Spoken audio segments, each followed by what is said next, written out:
Hey, what's happening? What's happening? Welcome back to the show. We are very excited. I'm at least very excited. Very excited. James from MyTakeOnReality, and Jenny from Senior Perspective. there it is. There it is. Hit it off all in one try. Isn't it amazing? Isn't it amazing? All right. So we hopefully everybody had a good week. You had a good week, Jenny? I had a great week, James. Thank you. How about yours?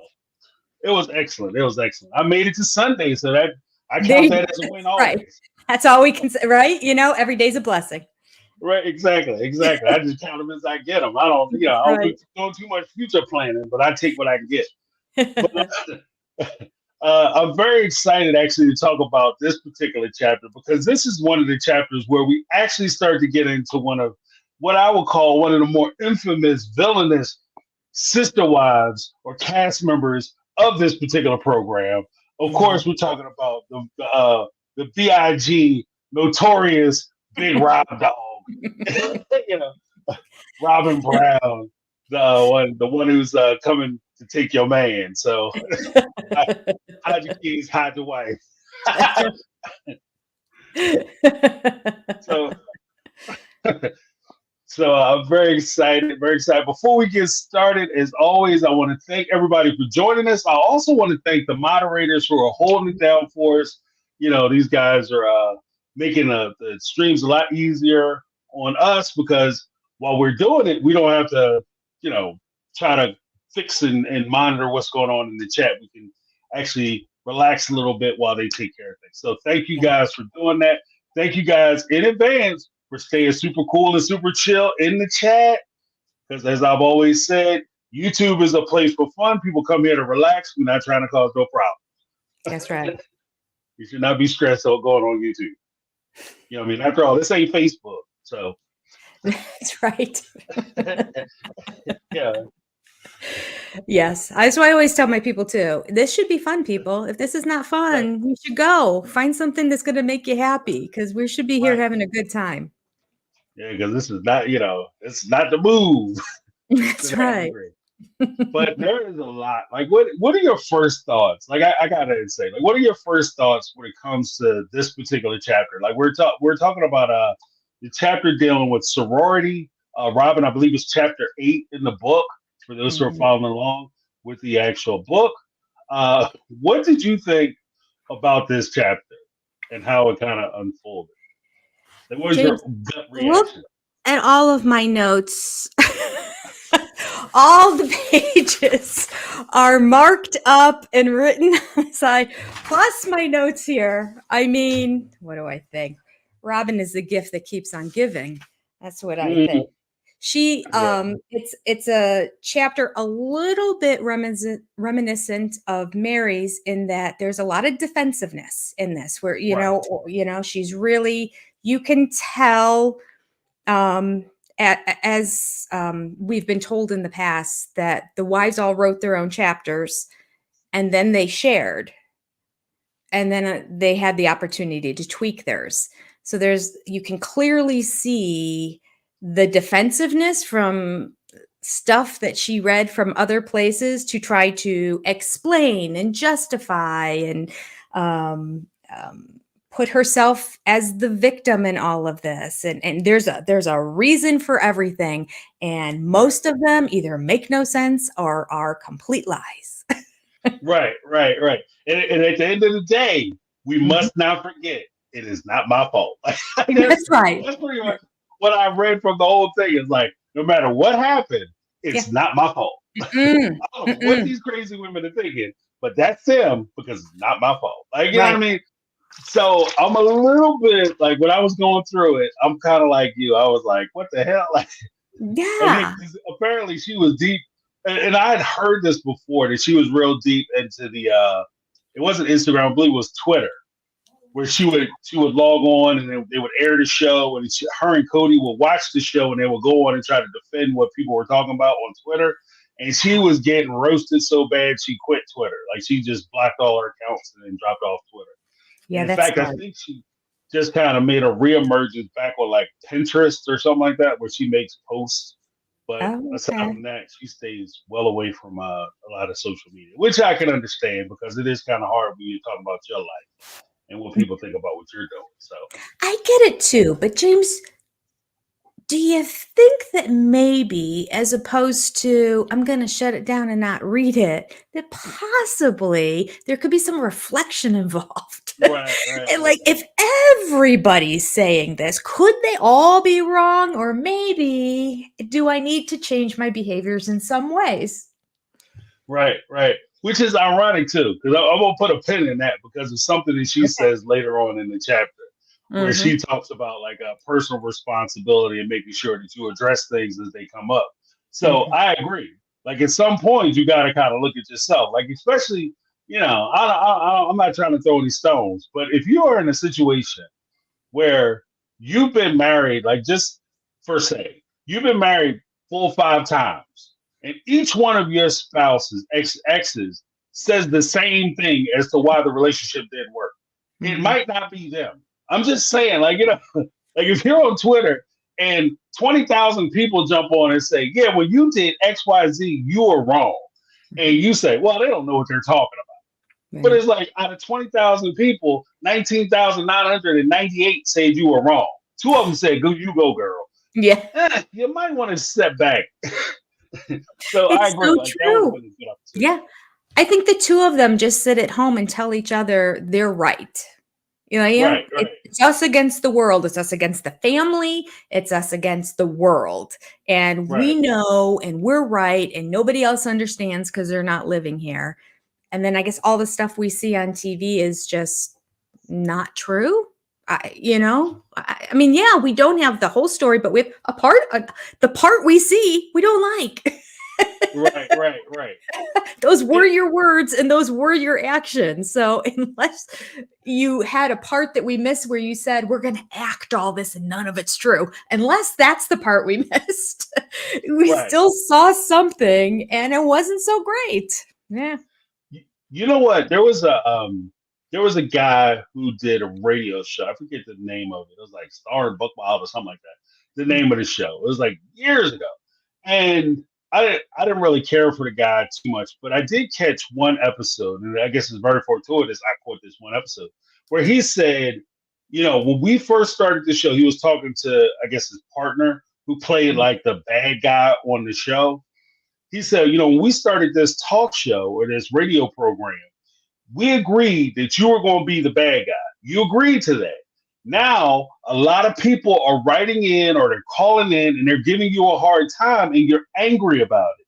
And he said, that's what you agreed to do. And that's what made the show successful. So I don't understand why you're upset about it. And to that, I would say the same thing to Robyn and Cody. If this isn't your life and you're pretending everything that was going on and you played the bad guy on the show, because it's cast as a reality show, you can't be upset that people think you're the person that they see on Sunday night when the show airs. You can't be angry about that because that's how you put bread on your table and a roof over your head. That's what you signed up to do. If you sign up to be the bad guy, you're the bad guy. Now, I can understand, like, if you're a Christopher Walken or somebody who normally plays a bad guy, and somebody walks up to you in the supermarket and starts yelling at you, you Anthony Hopkins, and they're like, you're a horrible person for what you did to Clarice in Silence of the Lambs, Hannibal Lecter. That's a character. I get that. And you would be wrong. Or Denzel Washington, we'll put cases on all y'all. Like, no, Denzel, you were wrong. No, that's Denzel Washington. That's not, I forget the guy's name, Antonio, whatever, from that movie Training Day. Yeah. I get that. But if you're on a reality show, people won't think that you're that person. So if you're playing a character, you got to suck it the hell up. Mm-hmm. You know what I mean? Yeah. Like you said, just turn off the notices on Twitter. Just don't go on Twitter anymore because they're going to roast you. You're getting drugged. What you don't know won't hurt you, Robyn, because if you do know it, it will hurt you. But I did see a lot of this stuff, like I said, just to even get into it, because there's a whole lot. Like, unfortunately, like you said, there's, like, you could write all kinds of notes. I got all kinds of notes, excerpts. Like, I don't even know if we're going to get to everything I want to get to during the course of this podcast, because we'll be up to like 4 or 5 o'clock in the morning. Yeah, Just I know. with everything And that's it's not it's even so that bad. long, but it's No. just it's loaded. It's like one sentence after the next. It's like, "What? What are Right, you right. saying? What?" Yeah, It, it's crazy. I think it was you. I'm pretty sure it was you who said that like apparently they didn't have anybody read this over. You know, because I when I read through this chapter, I could see that. Apparently, they didn't have anybody read this over because if they had said, like, she ran half these stories past Mhm, somebody else other than Cody, maybe, and said, "This is what happened," that mhm. doesn't make any sense. Yeah. What are you talking about? Yeah, That means I would just everything we saw. I wanna be a fly on the wall the day that the book came out and the OG3 sat and read it all the way through. Now Mary comes off okay in all of this, but Mm. Christine and Janelle, when they sat and read it, I mean, I'm sure they were just like, "What? What?" Right. She What comes did she from a say? different angle, like, she's very extremely defensive and in some cases on the offensive, and it's just and most of it is just lies, like, and we know that from her, that when she gets defensive she lies, like, "Oh, Cody didn't have a ring on, he got rid of his ring before I ever met him," and then we see his ring all over the Mhm. time, so Right, right. when she gets cornered, and I feel like I'd love to know the time frame when they were looked at each other's and then they tweak their own stuff before they set it in. It just seems like she stayed up really late one night and just started, I'm going to respond to this and I'm going to respond to that this Right, person right. says, and I'm going to respond to this, and just threw it all in there. It doesn't make sense. I did hear somebody told me once that Robyn said she actually edited it because she had experience in English or something. I don't know. She doesn't know college. I mean, she said she tried to take a chemistry class once, but like, I don't understand where that came from, except like maybe she just touted herself because she's such a great linguist and communicator. Right, right, We right. hear that a lot in this chapter, Well, you how know what? great she is. Because yeah, right. I was amazing. Well, but like the Mhm, one thing that I think that I could see her saying, or at least pushing herself out as the editor in chief of this mhm, particular work, because ultimately she could shape charge anything that comes out, mhm, especially if it comes out against her. Like mhm, she can, no, no, we don't need to say that because it's going to make people look bad or make target some of the members of the family, meaning her. mhm, So we mhm, need to leave this part out the book. How you guys didn't necessarily look forward to me, and I mhm, can even see it like with Christine's last portion of her chapter, where it was a lot of flowery words towards her relationship with right, Robyn and being thankful that Robyn came into the family and how awesome Cody was. yeah, So I can see a lot of that. right, which Uh, really seemed disjointed from the rest of that chapter too. It was just kind of right. out of left field all of a sudden. It's not that like she was throwing mud and then saying something nice. It wasn't disjointed that way, but it was disjointed in that it just didn't flow with how the chapter was going. It was like, and then all of a sudden we have this final paragraph about how great Robyn is and how I really want to repair and make it great and all this stuff. And it was just kind of like, what did this come from? And then that's the end. So it did seem like, well, there's a little addendum at the end that Right, Robyn right. encouraged her to write, and maybe Robyn changed it a little bit even. Who knows? Yeah, right. All right. And let me help you. I'll use a little that flair. But the first thing that I think I wanted to point out was actually start from the beginning, where it Mhm, said that where Robyn kind of talks a little bit about the family finances, where she says, even though we had no money to get married, Cody dreamed of a big fancy wedding. mhm, It's his view that mhm, since polygamists marry so often, they don't value the marriage ceremony and the reception as they should. They mhm, don't do enough to make the day special.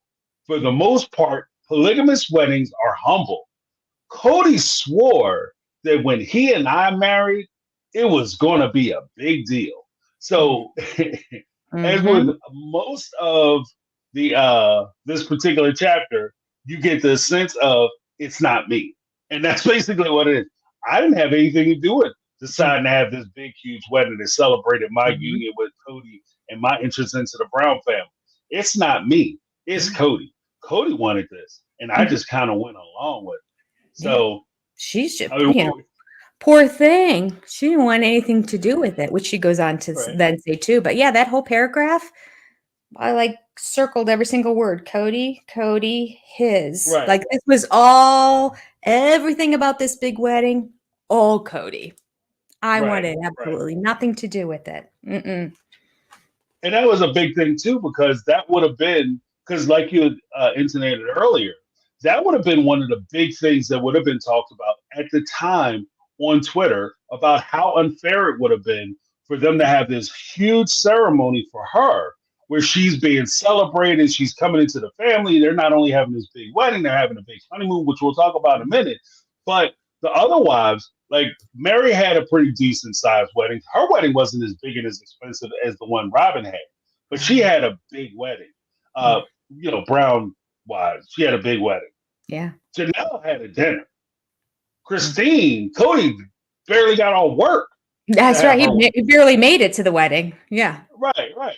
So, I mean, the idea that it's all Cody and the fans, God love them. These cats, yeah. If they don't know, like they are on it. Like when it comes to a lot of the detective work, running stuff down, they remember a lot of the things that's put out. So it's exceedingly difficult for Robyn to come back and try to redraft history to a lot of the people who have been paying attention, paying close attention from the very beginning. And that's where I think that when Robyn kind of fell afoul of a lot of the fans, she fell further afoul of those same fans because not only did she do the thing that they didn't like, but she went back and lied about not doing the thing that they saw her do. And then she told them that you saw me do it, you know I did it, but stop believing your lying ass eyes because I'm telling you that I didn't do it, and you supposed to believe what I tell you. And that's why she is having such a difficult time. But what did you have a perspective on that? Because it's so crazy. Like that just stuck right out to me when I was like, "Well, first of all, you talking about you don't have any money," and then when TLC is talking about throwing this big shindig, I might have said to TLC if it was me, "Hey TLC, instead of you guys kicking all that big money on this particular wedding, we could find a reasonable venue, we could find a reasonable thing." But how about we kick a little bit more money to the bonus so I could maybe take care of my kids and do something for the family? But yeah. I guess that's not. I wrote that exact thing down when I was writing about this section. I just thought, okay, TLC says, okay, we're going to have this, and we can go back and look at the timeline as to when the wedding happened and why, and when we couldn't do that also. But TLC in the end says, well, we'll help fund your wedding. So here's some money that we can put towards that. That didn't necessarily mean she had to use every single one of those dollars that they were earmarking for, this particular wedding. We didn't have to go with the big fancy cake and the expensive dress and the live butterflies that were crystallized or whatever in their hair and like all these over the top expenses, big photo shoots and everything along with it. She took the money and threw it in the face of the other three wives. And she knew what kind of weddings they had, just like she knew what kind of honeymoons they had. She's very much aware of everything that was going, but we just sort of plead dumb and ignorant here and just be like, oh, I just thought by including them that they would be okay with everything. I didn't know that this was going to be an issue and a problem. And I just think, here's another example. Like when my daughter was looking for a wedding venue, yes, there were venues that had chandeliers and pillars and all this kind of stuff. That's not who she is. She's in veterinary school right now. She wanted something that was country and had trees and a lake and, that is who she is. So I see this as, as the bride, that's what you do. My older daughter did the exact same thing. Her and her husband are big hikers and they love the outdoors. And she said, no matter what, her venue just had to have like trees behind it, like lots of trees. So it looked like woods, either deciduous or evergreen. She didn't care. It just needed, that's the scene that matched who they were as people. So this is Robyn coming out of the gate saying, this is who I am, everybody, as I marry into this family. I'm choosing to use every penny, including Cody's. Well, that helped them move closer so she could plan the wedding, the big wedding she needed to plan. Cody's check, and we can get that later too, and her tax return to pay for the house. But I just, as I was reading it, I'm like, it doesn't, just because you can doesn't mean you have to. And so that really irked me. And you have a really good point that it's like, well, if TLC was willing. And what I also wrote down in my notes is, so, it was another one of the 98,000 weddings we've seen on TLC and other channels that you go through that they planned. It would have been so nice to see a wedding that was done as the rest of the people who are in the AUB community do, or just general polygamous families. Like, I would do anything to go back and actually see what Christine's wedding looked like and the venue that was in, more details. We see a little bit of Mary's from the video camera of them dancing, but you really don't get a good feel for exactly how many people were there and how it worked. And I understand that the cameras can't show the actual ceremony because they find it as sacred, but that's okay. We didn't see her ceremony either. We just saw this big fancy reception. And I just feel like it's disingenuous to who they really were as people at that time, which was really poor, but also modest in their ceremonies that they did. So it wasn't a good representation. I feel like TLC shot themselves in the foot by saying, we'll fund it. Let's do a big wedding. I don't know. Maybe because they couldn't, TLC did it just because they would have gotten married earlier and then it wouldn't have been on the show. And they just thought, oh, it'll be great to throw a wedding on the show. But just like they got still shots and videos from the other wives from 15 years ago, certainly there would have been enough stuff that they could have put together and done a montage and had a lot of breakouts and people talking that they could have still made a season out of it. I just feel like it's not how most people do it. We're watching the show to see sister wives. And that's what intrigued me. Like, I don't understand these people. This is nothing I would ever choose. Who would choose this? Why would they choose it? What is the philosophy and the thinking behind everything? That's what intrigued me about the show. So to throw out this wedding, it's not how they do it. But Right. Well, it's the monogamous tie-in wedding, because that's how monogamous do it. Go broke. Exactly. That was a monogamous wedding right there. Yeah. Right. And that's Christine M. We spent around $50,000 on our wedding for 50 guests. If I could do it again, I'd just go to the courthouse. Yes. I agree with that. One of the piece of advice, well, I won't say piece of advice, but one of the things that I've observed, and somebody had told me when I was a young man, that when you come up with your wedding list, come up with a wedding list of people that you would take out to a really expensive dinner. And if you have no problem picking up the tab for them to eat, they should be on your wedding list. If you would not take them out to an expensive dinner and pick up the tab, no problem, no fuss, no muss, then they should not appear on your wedding list. They don't need to be at your wedding. They can get a postcard, they can get a picture. And that's just kind of how it works. It's an intimate thing that you don't have to invite the world to. But there's a point that I think is interesting. Like one of the things that we talked about, like even the idea of them taking some of the money or receiving the money from TLC, taking a portion of the money, using it towards the wedding, and then using a portion of it for the betterment of the family. That actually reminds me of the music industry, because typically the way that works is you hear about advances. The way the advance works is that the record company will contract an artist. They get the baby or whoever, Travers or whoever, and they get this artist and they say, "Hey, Mr. 123 Hopscotch, I want you to make a record for me. Here's money for you to take get everything you need, whether it's the studio time, producers, engineers, people who are going to mix it, the musicians, whatever you need to do. Here's $1 million, and you come back with a record. And then at the end of it, when you give me the record, we're going to sell the record, and you're going to pay me back off the front of the record. So I'll get my money back off for the sales." And typically what a lot of them guys do, especially some of the rap artists, they take that advance and they go buy jewelry. And In the same way, those rap artists can go out and buy a gang of jewelry or a bunch of stuff that doesn't make any sense, clothes, put it on houses or whatever the case may be. Go down to the strip club. The same way they do that, the Brown family could have took some of that money and put it on themselves. The second thing it reminded me of, when you were talking about representing how you actually live, that actually reminds me of, speaking more in turn, this is probably going to show a little bit of my age, but there was a show on MTV right around the time they stopped showing music videos. On MTV, it was called Cribs.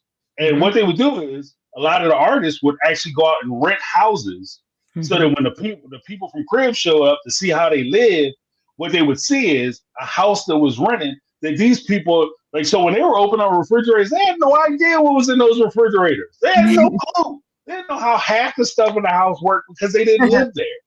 And that's where I think that, like you were saying, it gives you that false impression of what you think their life or lifestyle is going to look like. But this has nothing to do with how they actually live, because this isn't reminiscent to anything that happens in their church. Nobody in the church is taking on a fourth wife, having this type of wedding. So I think that's an excellent point. Right, right. And along with what Christian said about the courthouse, there's rumors that this upcoming season has a vow renewal with Cody and Robyn. And I just think, shoot me right now. I do not need to see a third wedding on TLC of Cody and Robyn. We suffered through this whole long one, which was an entire episode. Then we had practically the entire episode all about them just going to the courthouse and having their private, no cameras allowed, which I don't agree with, because if the cameras were allowed in that same courthouse for when the kids were adopted, and those are children and minors, and this is a custody case, how would they not be there for a marriage when most people bring photographers to take a picture? Because this is their wedding that they're having. So don't believe that whatsoever, that they weren't allowed in there. I just think it was, Cody and her saying no, because they didn't want cameras there. It was going to be special for the two of them. They managed to kick Mary by the curbside. And then once it was just the two of them, they told the cameras not to be there also. But now we're going to have to suffer through another wedding of Robyn and Cody. I mean, I'm not up for it. I just think that's bad programming, unless TLC is like, they're just trying to punk them. Like, yeah, you guys do it because this is going to be, people are going to be talking about this forever. This is going to be horrendous. Good for us, bad for them. This is going to be good content, but it's going to be bad for them. It's going to be, yeah. People are going to start tuning in because it's going to be all over social media how upset everybody is about having to watch another wedding of Robyn and Cody. They're doing another one. But I think that that second wedding, my feeling was always this. And I don't think I've ever shared this with anybody, so this is an exclusive. I think when it comes to that second wedding, the reason why the cameras didn't go in is because they didn't get married that day. Yes, they excluded Mary. Yes, they excluded the rest of the family, but Robyn's kids were there. I think when she went back and they did their whole vows and they basically legalized their marriage, her kids were there, because there's no way that she was going to get married without her kids being present. And I don't think that she would have involved the other. Because if she would have brought Mary, then the other wives could want to go and then other kids could want to go. But there's no reason why Robyn wouldn't bring her kids in. And I don't think that she would have bent to Cody's will in saying that she's not going to include her kids. Because she was dead on with her kids being there. She didn't care whether Mary came or not. Because Mary had already outlived. And Mary, if you're watching this, I apologize, but I just kind of got the feeling that you outlived your usefulness. I'm sorry. Like, you know what I mean? Like you were expired at that point. So yeah, that was it. That was the expiration date right there. That courthouse date. Yeah, she didn't need you anymore. So, so no, you can't go to the wedding. But there was another part of it. I had Tyler, because I some of the excerpts, as I pull them out, I'll give them little titles or whatever, so I know what I'm talking about when I look at it. And I titled this "Sensitive to Sister Wives." And wait, hold on. There we got a thing from Erica MF. Hopefully the wedding doesn't take 4 episodes. Who you telling? I don't want to see the prep. I agree with you, Eric, 100%. I don't want to see the prep. I don't want to see them talking about it. I don't want to see them planning it. I don't want to see the wedding. I really don't want to see the wedding, to be honest with you. I don't really care. Because you guys are already together. You already had the big wedding where you just basically LARPed a wedding couple where you were pretending to be married. Okay, fine, because you were actually boyfriend and girlfriend because Cody already had a wife, legally. But then you got married legally at the courthouse. So what else is there to do? Oh, we're going to reaffirm our love for one another. But nobody ever questioned whether you guys were committed to one another. No. That's never been a question. That's never been a question. Whether you like the other women, now that was a question. Right. That was the question everybody had. But right. Can you imagine? I don't even want it to take one episode. Like if they have an entire episode just dedicated to that, like I don't think I can suffer through it, quite frankly. I really don't. I'm gonna be like, watch it on your own and we'll just have a live chat. You tell me what happened. Because I'm just not, I don't think I can do it. I can't do it. I think it'll be like maybe a quarter episode. But the fact that they have to do it, I think this is one of the conditions that Robyn and Cody put on TLC since Christine got her whole wedding put on TV. So this is kind of that competition. And it's funny because the two people who complain the most about jealousy, envy, and trying to duplicate everybody else and do comparisons is now playing that same game. That's the part that's weird. It shows you how serious they were about it. But I call this the sensitive to sister wives. We got engaged at the end of September, and this is Robyn talking about when she got married and why they decided to get married at the time they got married. She said, we got engaged at the end of September, and I was hoping that we could find a way to be married by December, the latest. Now, well, by December, wow, that is bad. Like, okay, grammar's not really there, but okay, we're gonna keep rolling through it. My future sister wives are unhappy with this plan. When I discovered this, I knew. And that's my favorite part. When I discovered this, I knew that I was going to have to be incredibly sensitive to their feelings and wishes as I plan my wedding. Right? So you have her making plans to get married in December. December. I don't know about y'all, but I have a lot of stuff going on in December, especially when it comes to my finances. Especially if you already have, I only have 2 children, right? I have 2 kids. So I only have to really worry about buying for those 2 kids and my wife and maybe closer family members. I don't have 18 children to sit there and figure out how I'm going to do presents for and try to plan a wedding on top of it. That is crazy to me. Yeah. That's insanity. Yeah. But what did you think about their plans as far as getting married and the timing of it? Well, to go along with that, if Robyn would just have done a normal polygamous AUB wedding, she could have done it like the first weekend because she wanted the big grandstand thing. She said back in September, she learned that the show was, picked up. And so it's like, oh, well, wait. So she like drops the hint that she knew about it and then said, well, I wanted to get it done by December, but I couldn't in the back of her mind because she knew, although she's saying she didn't find this out till later, but she knew that if she held off, that TLC would fund something big and elaborate for Cody. All right. So, so we're not doing it in December. All right. So let's just go with, could have done it in December, first weekend of December, second, no big deal because it's supposed to be just a small little get together of the immediate family with a cake and a minister or whatever, whoever they have, prophet or whatnot. Yeah. Could have been done. But let's just say, we're going to be conscientious. It's true. Lots of kids, December. Although, let me point this out too, though. They weren't celebrating Christmas back then. Robyn's the one that brought the holidays to the family. They said Cody didn't want anything to do. It was all commercialized. So all they did was each kid picked a name. They did the exchange thing, and it was very low key. And their big holiday was Joseph Smith. So if that were true, then this is a lie.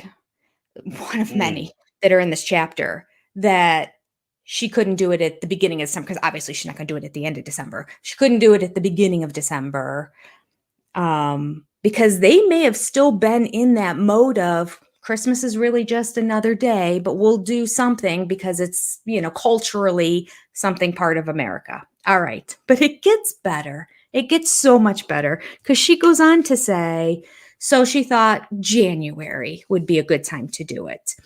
But wait, no, we can't in January because it's Mary's birthday, Janelle's anniversary, and Dayton's birthday. All right, let's pause for a second. I love how she ordered them just that way. Mary's birthday, Janelle's anniversary, Dayton's birthday. Dayton's birthday and Mary's birthday are the same day.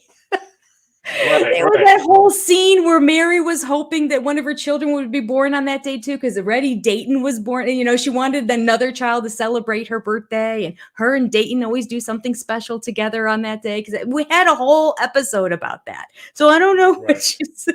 So of course, now that episode came out after the book came out. But so really, we just have 2 dates in January to contend with. So I'm like, all right, well, at the beginning, at the end, maybe they didn't want to squeeze it in the middle. January 16th, January 17th are like right next to each other. These 2 days are back to back. So this would be the same weekend that they would be celebrating it anyway. Whole month is out because we have a birthday and an anniversary on this one weekend. That's it. So I'm like, oh my gosh, she makes it sound like it's this all these events we couldn't possibly. No, a birthday and an anniversary. And we know Janelle's anniversary was the day after Mary's birthday because we heard that earlier in the book. And when it was going to be on Mary's birthday. Wouldn't that have been funny if she would have listed those separately? They would have all been the same day. So then she goes on and says, and we had the same kind of thing in February. And so I thought, well, let me look up and see how many things. One thing, Hunter on February 9th has a birthday. Wow. No one else has a birthday, no anniversaries. So that line is another lie. We had the same thing happen in February. What? A birthday happened? Well, there's a birthday in the month, I'm sure. They said every single month except for September, there's a birthday in the Brown family. So I'm reading that just seething with anger. Going, lies. These are all lies. Why is she putting herself in this position? How dumb is she? This can be fact checked. It doesn't take that long to figure out that literally there was one weekend in January and one day in February that were taken up. But no, those whole months were out. And then she found out about the TLC being able, so she didn't want to, but she decided to go ahead and push it off for Cody and TLC to do it. I was so angry. But she does admit, she has this one line here where she says, Cody and I were trying to figure out the best early possible date for our wedding. The television show that he'd been discussing since we got engaged, lies. You knew about it when you were courting. You knew about it before you were courting. We have proof that you knew about it when you were courting. We have a lot of insinuations and lines in this book that indicate you knew about it before you ever met Cody about this. But she claims that this television show that she found out about since they got engaged went from a dream to a reality. And I thought, I'm surprised she put that line in there, because that dream coming to life, she's making it, she's poo-pooing so much stuff. But I felt like, that was the one time she slipped and said, oh yeah, this is a dream. This TV show's coming, and it's a dream that's now coming to life. And because of that, the wedding's going to get pushed off and we're going to put it on television. Right. And I wrote on the margin, she's an altruistic martyr. Right. Yeah, right. I had to sacrifice so much. I had to give up all these things so I could make these big weddings and these big money moves. So great. There was one part where it says, because she does the thing where she blames TLC because TLC was going to pay for the wedding. I knew they had a big ceremony meant and it meant the world to Cody, so I consented. I didn't want to do it, but I relented in my position. There's a second part where I take from what she said as far as that was concerned. If we believe that TLC was going to originally roll out the show and it was going to start primarily or be anchored in the wedding of Robyn and Cody, then and Cody had to go back and try to convince them to include the OG3. That substantiates the point that I had made a while back, where I was saying a position I made a while back, where I had said that I think that the show originally, the intent of the show was to show the love affair and relationship and marriage between Cody and Robyn, right? As far as TLC was concerned, not as far as the fan base or the people who watch the show and enjoy the show were concerned. But when the TLC producers were rolling this show out, they rolled it out as the Robyn and Cody show. This is like the equivalent of it wasn't really the Jackson Five. It was Michael Jackson and his four brothers. So like it was what it was. And I think that the way that they were trying to roll this show out, it didn't make sense. And I agree with the sentiment that was pushed forward. It said, and I think that she might have had did a little role reversal where she was talking about, because the paragraph that I'm talking about was they wanted to open the show with our wedding. Cody and I vehemently objected to this.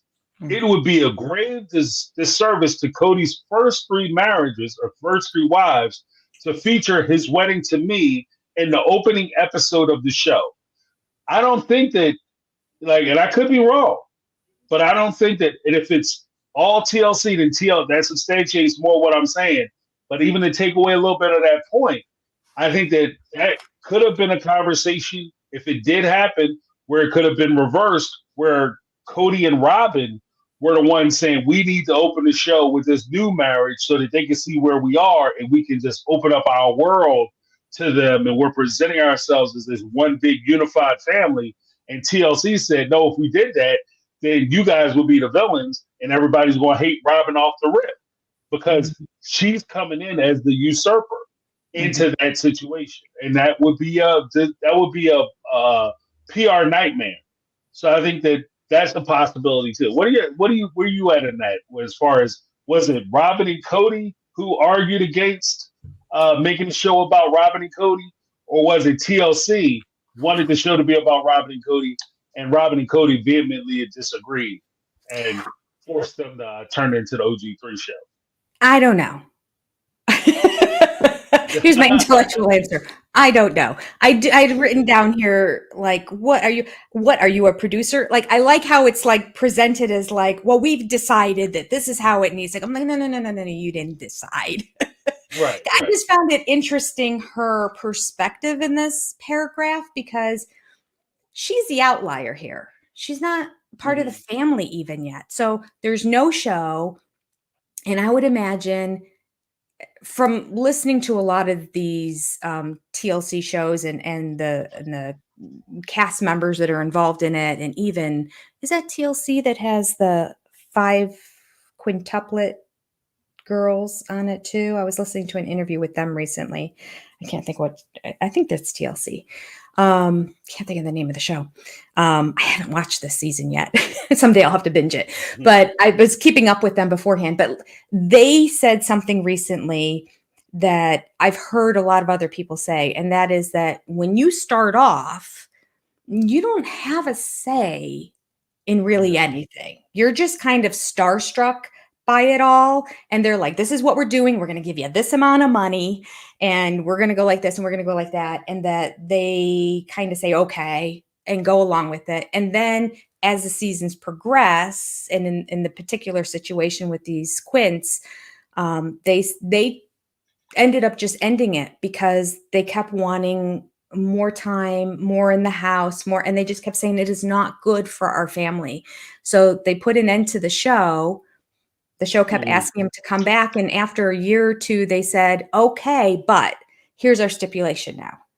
We want to be producers as well, because we we're worried about the integrity of how we're being perceived and how we're being portrayed. We're willing to show drama, but we're going to do it on this terms, and we're only filming 4 days a week, and it's only this many hours a day, because that's what's best for our family. And then TLC said, okay, and they came back with it. So I find it hard to believe, because they literally, they had a popular show, but they literally said goodbye and left TLC until they came back. So I'm thinking that she might be lying, that TLC just kind of said, we have it set up this way.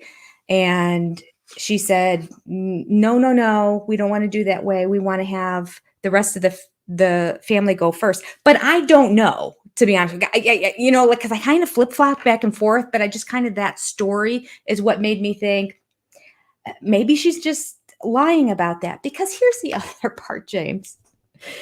Like, if they had this big argument going back and forth about, we can't open up with it, we can't do that, we have to show the family in that, there was only one episode before Robyn came in. So It's not like they did half the season of really showing the family of, like, here we're doing this and this is how we do that. It was one episode, one very awkward episode where clearly everybody was staring and trying to avoid the camera, but kind of looking at the camera and giggling. And season 1, episode 1 is so uncomfortable to watch because they're all so uncomfortable on it. Mary was the worst. Like, she did not have a poker face. She's like, hi, good morning. It was just, they got so much better at just being natural and kind of trying to forget that the cameras were there over time. But at the beginning, it was very difficult for them.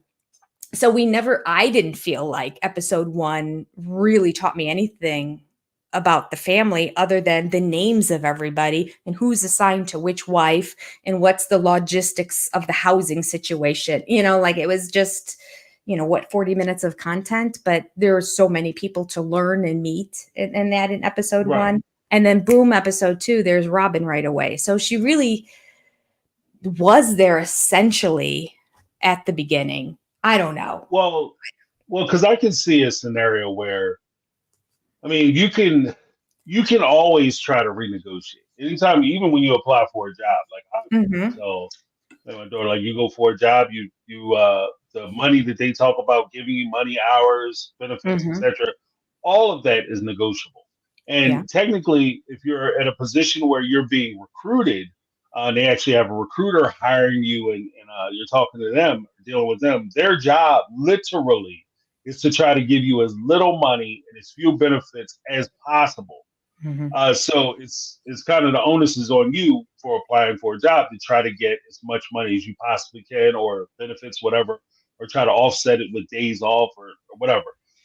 With that being said, coming into a TV show like this, especially a show that they don't know whether it's going to work or not, like, it's easy to sit back after, 3 or 4 or 5 seasons, I think, because she talks about having Solomon by this time. So you're talking about being about 4 or 5 seasons in to the relationship, into the show, before you come out with the book and you come out with these hero stories. So it's easy to sit around and talk about how you could have did this and you had this negotiation. You told them you absolutely would not do this, because quiet is kept. You had the guy from My Five Wives, his family, they were actually supposed to be the original Sister Wives family. They were also talking to the Duggars, not the Duggars, the Darkers. The Dargers, the Darger family. They were talking to them about being the Sister Wives family. So it's not like they only were talking to the Brown family and that was their only choice. And if they decided not to do it, then they were going to lose the show. Like, they had a ton of people that they could have put on the show. There's actually a guy who was on Seeking Sister Wives. He's Aspen's brother-in-law. Aspen's husband's brother-in-law, because his sister married into Seeking Sister Wives people. But they talked to him about being on the show. So there's a whole bunch, and these are just the people I know about. So I don't see them really having a whole lot of, because it all comes down to leverage. Like, you know what I mean? Like, so if you have a hit show, then you have leverage. If you got booty, because you standing there and you haven't been on, they haven't shot a pilot yet, or they shot the pilot. And even a pilot, like you said, is kind of sketchy. I can duplicate this. I don't need you. You know, even kind of going back to the music industry. That's Yeah. part of the reason why all the music sounds the same now, because they can replace people. Whereas And they before not only, James, don't have leverage, but this family doesn't have brains. You know, like if someone came to you and said, "We want to do a reality show on a content creators and we want to follow and all that," I feel like, James, you would stand up and say, "Okay, here are my terms." Right. Like you would say no because I got to do a reassessment of myself. Yeah, but if they throw out, all right, it's gonna be $500,000, and it's gonna be, you're like, all right, well, let's start talking. Right. We can talk about it, but I got to go home and start interviewing people. Like, what do they know that I don't know? Because obviously they see something. Somebody is cheating. Somebody going to jail. You know? So, they know more than you do about your family. Right. Apparently, somebody been talking, so we need to have a conversation. It's like a Maury call your house. Hey, buddy, would you like to come to the show? Yes. Right. Family meeting on Saturday at James's house. We're getting this ironed out before Monday when they're coming back again. So we can have a combo. Yep, that's true. I mean, I agree. You got to sit down and have that conversation. And I don't. And there is a point with them approaching this particular family because of the financial situation that they were in. Like, and this is something that even I talk to my daughter about. Like, if you out looking for jobs, you never want to find yourself in a situation where you're desperate for a job or a position, because they can take advantage of your desperation in how they employ you and how they give you work. They can all of a sudden, I'll give you the job, but you got to be willing to come in on your days off with no pay. You know what I mean? Like, if you're desperate enough, they can get you to do almost anything. I got a couple super stickers. Tanya Johnson with the $5 super sticker. Hey, Tanya, thank you so much. And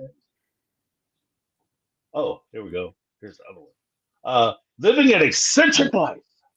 Eclectic life. I'm saying eclectic life. Yeah. Living an eclectic life. I can't read anymore. It's terrible. $5 super chat. I enjoy you two so much. Thank you so much. But yeah, that's kind of where I am with it too. Then it was the paying moving costs to Leon. This is something that you had intonated earlier, where you're talking about she writes, and I pulled this excerpt. It says, while I was beginning to plan the wedding, Cody made a large commission on a sign he had been trying to sell for ages. We used this money and my tax return to help me and my kids move into my own apartment in Lehigh. This made planning the wedding infinitely easier. It also allowed me to start developing a closer relationship to my sister wives. Now, that particular segment or excerpt really hit me because, first of all, when she moved from St. George to Lehigh, she didn't move into an apartment. No, she calls it an apartment, but it's not an apartment. Right. She moved into a house. So what are you talking about? Like, even that basic stuff, like when you talk about like just a subtle dishonesty, it's the subtle dishonesty, like even in that. Like, everybody knows you moved into a house around the corner, down the street around the corner. So why would you tell this story? Then also the idea that Cody has been trying to sell this big thing and he got this huge commission by selling this big billboard. And instead of him taking that money and investing it back into his family, who had also been struggling, he decided that he was going to use it to move all of it, apparently, to move his girlfriend down from one place to another place so that she could be closer. I don't know, sketchy as hell. If I were the OG3, I would not be happy with that. Like, Cody finally is bringing money into the family, and then whoop, nope. Robyn's going to go snatch it, and she's going to get herself her own place someplace else. And she's completely downplaying it too, and that really bothered me. Didn't she say in there as well something to the effect of, it would have been so much better if I would have been like next door or in the house? And I'm like, right.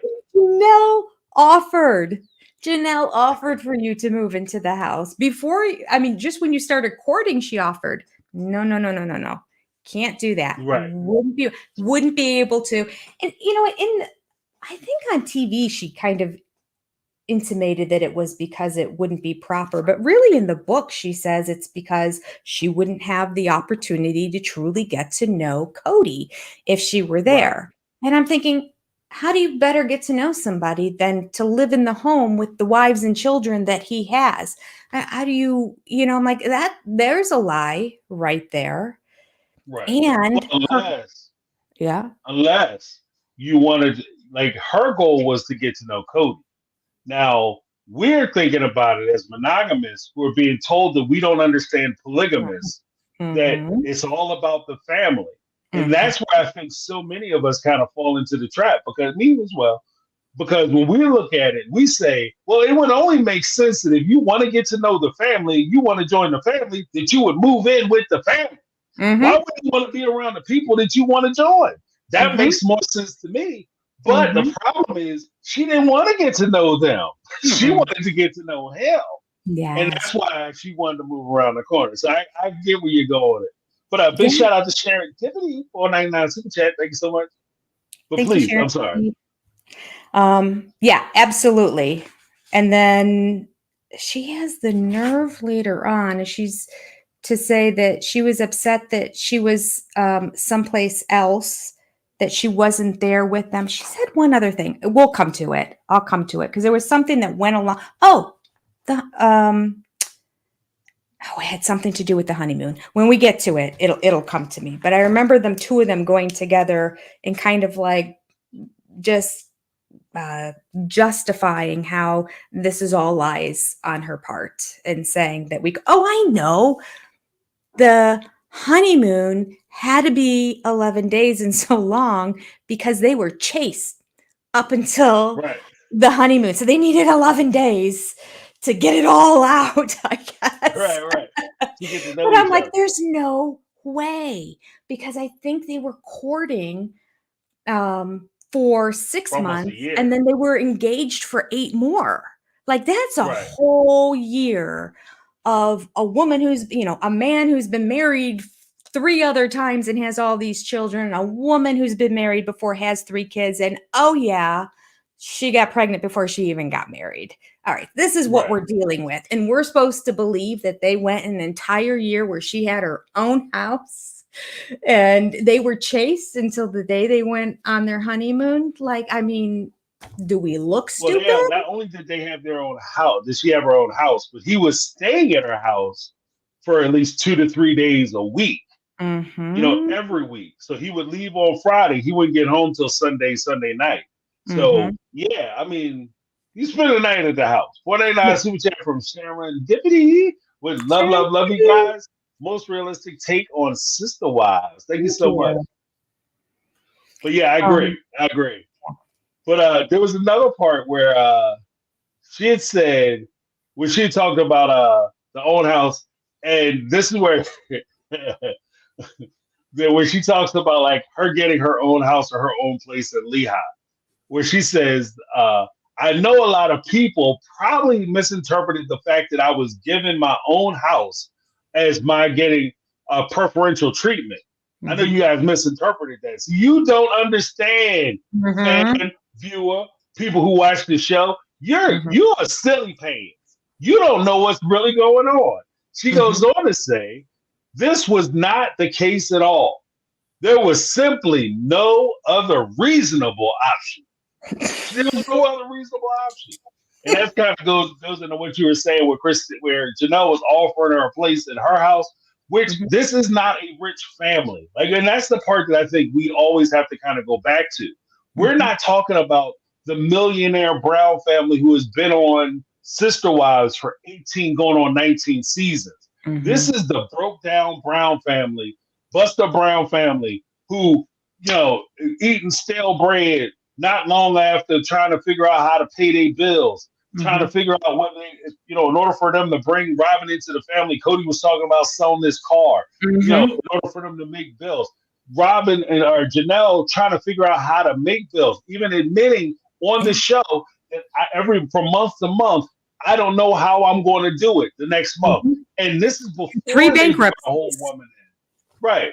And 3 children into the family with Mm-hmm. bankruptcies, on Mm-hmm. food stamps. And now you're saying that like there was no reasonable option. A reasonable option is you make do.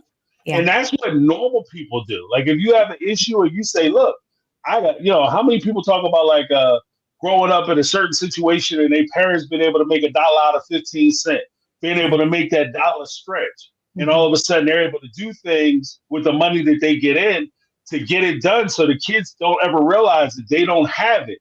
But at the end of the day, they don't have it. They're just making it work. And that's kind of where the Brown family was. And that's where the OG3 were. And when Robyn comes in, she's making these lofty demands on this family who is already cash strapped. And I think, again, that's where she hits a lot of the fan base the wrong way. Because when they're looking at it, they're saying to themselves, like, this family is struggling. And some folks are like, I know what it's like to struggle. And this is not the face of struggling. This ain't what you do when you're struggling. You don't get 2 apartments, have two separate residents. That's rich folks stuff. Yeah. It shows right from the get-go how entitled she was, that she could not see half of the side that Mary had as reasonable. Like, it's not like, I mean, she should have been willing to sleep with her kids in sleeping bags in like a bonus room that was in that place. That's what, I mean, that's what I would do if I truly love the man. You make do. You just figure out how to, I mean, when I got married, we barely had any money. My husband lived in a 500 square foot condo, studio. Like, we didn't even have a separate bedroom. Like, it was just, and we lived there until we could save up enough money to eventually get to a 1-bedroom condo, and then you save up money until you can eventually get a house. That's just how it works. She had no concept of that whatsoever. There was no sacrifice on her part right from the get-go with this family. And that just spoke volume. She set the precedent right from the beginning to say she pushed back. She was very clear. She was the one that said no, and that she wasn't going to do it. And it was because there's no way her and Cody would have been able to get to know each other. The 11-day honeymoon wasn't going to be enough. So she needed to have her own place. Yeah, she made her bed, and then she needed to lie in it, and she was mad and the victim from that point on, because she had to lie in the bed that she created and that she made right from the very beginning. Right. Erica MF, super chat. Jenny, stop. You wouldn't sleep on the floor. Erica, I really would. I'll sleep outside on a tarp in a sleeping bag. I don't even need a tent. I would. If I love the man. I love them. I mean, in this situation, it's just weird because I can't even picture myself in this situation. It's hard to say what I would do there because I would never be in this situation. But I'm just thinking, if I were in a situation where like that was the only way I could be with the man that I loved for the next X amount of months, I would, Erica. I would sleep on the floor. I mean, he'd be down there on the floor with me. Right. Like he would be in it. You would be on the floor and he's in his wife's bed. Like that's a subtle difference. Yeah. What's wrong with your back, girl? You look like you bent over. He's sleeping on that. You're not even sleeping on the air mattress. He's sleeping on the Serta. Like, but I think but there is a point too where, if you fall in love with somebody, because that for me, that speaks more to the fact that I did notion that when you fall in love with somebody, you love them for where they are. Mm-hmm. So if Cody is in a position where she loves him and she wants to marry him and join the family, and he's in a situation where he can't afford to give you the big house, the place around the corner, and pay for your own residence and maintain 2 separate households, technically 4 separate households, because he had little households in that one big household. He can't do all that, but you're that committed to being with him that you'd be willing to make the sacrifices necessary for you two to be together. But if you're not willing to make those sacrifices, then none of that makes any sense, because you're only going to lead that road that you're on would only lead to ruination. And like, I even appreciate the fact that, like, if you move into an apartment and you get the studio apartment, like you were talking about, then all of a sudden you get walls because you get a bedroom. Hey, we big time. We doing it. And it's that those little benchmarks that you hit together, that's what builds your relationship, and that's what builds the strength in your relationship. That's why I said that the OG3's relationship would have been significantly different with Cody than Robyn's relationship, because he built himself up. Everything that he was to where he is now was built during the time that he was with the OG3. They struggled with him, they sacrificed with him. And let's be honest, if you don't have money like that, especially if you have kids and Christmas time is coming and you can't afford to give them the things that you want to give them, there will be tears shed together. And when they're sitting there crying and holding each other and comforting each other, the strength of that relationship is formed then. And when Robyn comes into the family, if she's getting everything that she wants and it's just being handed to her, then you don't necessarily, not saying that their relationship isn't strong, because I don't know. But for me, that relationship doesn't have the same foundational strength as a family, or a family that was formed in that fire of struggle. Like, when you guys are coming up together and you're building together, that you has a strange way of uniting you and making you closer together. There actually is a thing where, just real quick, there's a thing where people in the military, like if you ever go through a boot camp, military police academy, where the instructors have pretty much a rule. They try to make the experience as terrible as they possibly can. Not because they hate the recruits and they're just training the recruits. Part of the reason why they make it so difficult is also for the psychological reason that they want all the people who are there suffering together, doing push-ups, whether it's doing push-ups and goose shit, running through miles and miles and miles in the blazing heat, whatever the case may be, doing a lot of obstacles. They develop a real hate on for the instructor. And that's something that they all can agree on. And so no matter where they come from, their background, whatever it is, they all agree on one thing. This sucks and that guy is a terrible person. And that unites them and helps them bond and form and kind of jumpstarts them into a relationship. So, but what were you going to say? I'm sorry.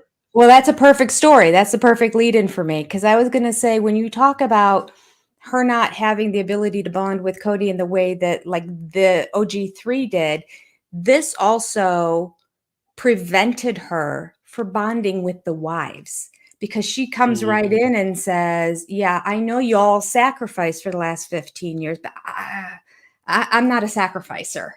I'm not a compromiser. I'm not a team player. I need it to be separate. So of course, the other wives are like, Gina, we've been through hell and back. And on top of it, as you mentioned before, they don't have much money still at this particular time. So she is taking food out of the kids' mouths by having the big bonus from this sign where it's like, oh, let's get some fresh fruits and vegetables in this house. Let's get rid of the stale bread and get some fresh from the bakery. It's now going into the rent of her house, and she's taking Cody out of the facility. Now they're used to him always being in that house so that everybody can see him every day. Now the kids and the wives for the first time are not able to see him every day, because the one taking all the money away from the better food has got his butt over there for 2 or 3 days a week. It's just a hot mess. I can't see how she couldn't see this when it was happening. And as you said, like all the excuses that are in here as to why that had to happen, they just contradict each other. She says that Janelle offered it to her and that she chose not to because she wanted to build the relationship with Cody. And then she turns around 2 pages later and says there was simply no other reasonable option. Right. Am I going nuts? I feel like, oh my gosh, I am being gaslit. Right. What are we doing? But it gets, folks, when you thought it was bad, guess what? It gets worse. It gets worse because something that's been talked about repeatedly on the show and on YouTube pages. I know I've had, I think 2 or 3 videos on this very topic, the dress gate, what I call dress gate. To pull the excerpt. Now, Dressgate, so we're all familiar, is when Robyn takes all like sister wives out to go dress shopping because she wants to make them a part of the selection, a part of the wedding, and then all of a sudden it's revealed that Cody actually picked the dress. That's what we're talking about. She addressed that in this book, and that's how. And when I saw that, I knew for sure. I knew for sure she had read something that made her want to go back and address this particular topic because it rubbed her the wrong way because they drugged the hell out of her hands, right? So in the excerpt that I pulled, it says, my sister wives and I went dress shopping for my wedding dress. The experience was really fun, and it was great to bond with them. I loved having their advice, but I didn't find a dress. Ooh, so I looked for a dress. I just didn't happen to find one, guys. It's not my fault. Again, not my fault. Later, I was looking by myself, and was having trouble finding what would be appropriate. Oh, it's not my fault. I was looking, I couldn't find nothing. I had never been a plural wife before, so I was a little nervous about what to wear because I had no idea what dress to wear to a wedding that wasn't going to be plural marriage. Because again, the wedding that they had was very close to a monogamous wedding, which she actually participated in. And you can see these types of weddings on TV anytime you watch a wedding special for any show. But she had no idea what kind of dress to wear, even though she went out with the wives previously to pick a dress. And I'm sure they showed her the type of dress. And she had 3 actual wives who had experience in it, they're consulting her, but she still had no idea. No idea. But, we're all dodos. So it makes perfect sense. Cody called right then and offered to help me. And I said, yes. Oh, it's not my fault. Cody just happened to call me when I happened to be out and I happened to be in a dress shop to happen to pick a dress. The most amazing coincidence in Sister Wives history. They're just so lucky. Later on in the show, Cody revealed this to everyone. I don't think he meant to cause any hurt feelings, but the damage was done. Janelle and Mary felt like I had pretended to want them involved in picking out my dress, and then behind their backs had Cody help me instead. So yeah, they weren't that far off though. What happened? Christine's struggle was that Cody hadn't helped her pick out hers. I was frustrated with Cody for blurting out the story in a way that hurt my sister wives. How you gonna hurt my sister wives with the truth? I hadn't meant to harm, but I just needed to pick out my dress. Like, what's a girl to do? Right. And again, it's not my fault. Why do these things keep happening to me? That's part of what I think her whole chapter should be. Why do these things keep happening to me? I don't understand. Right? Like her whole life was I don't understand, and then the second half of Sister Wives, like the back 9 seasons, are I don't know. I don't know. I don't understand, and I don't know. The makeup of Robyn. Oh, it really bothered me.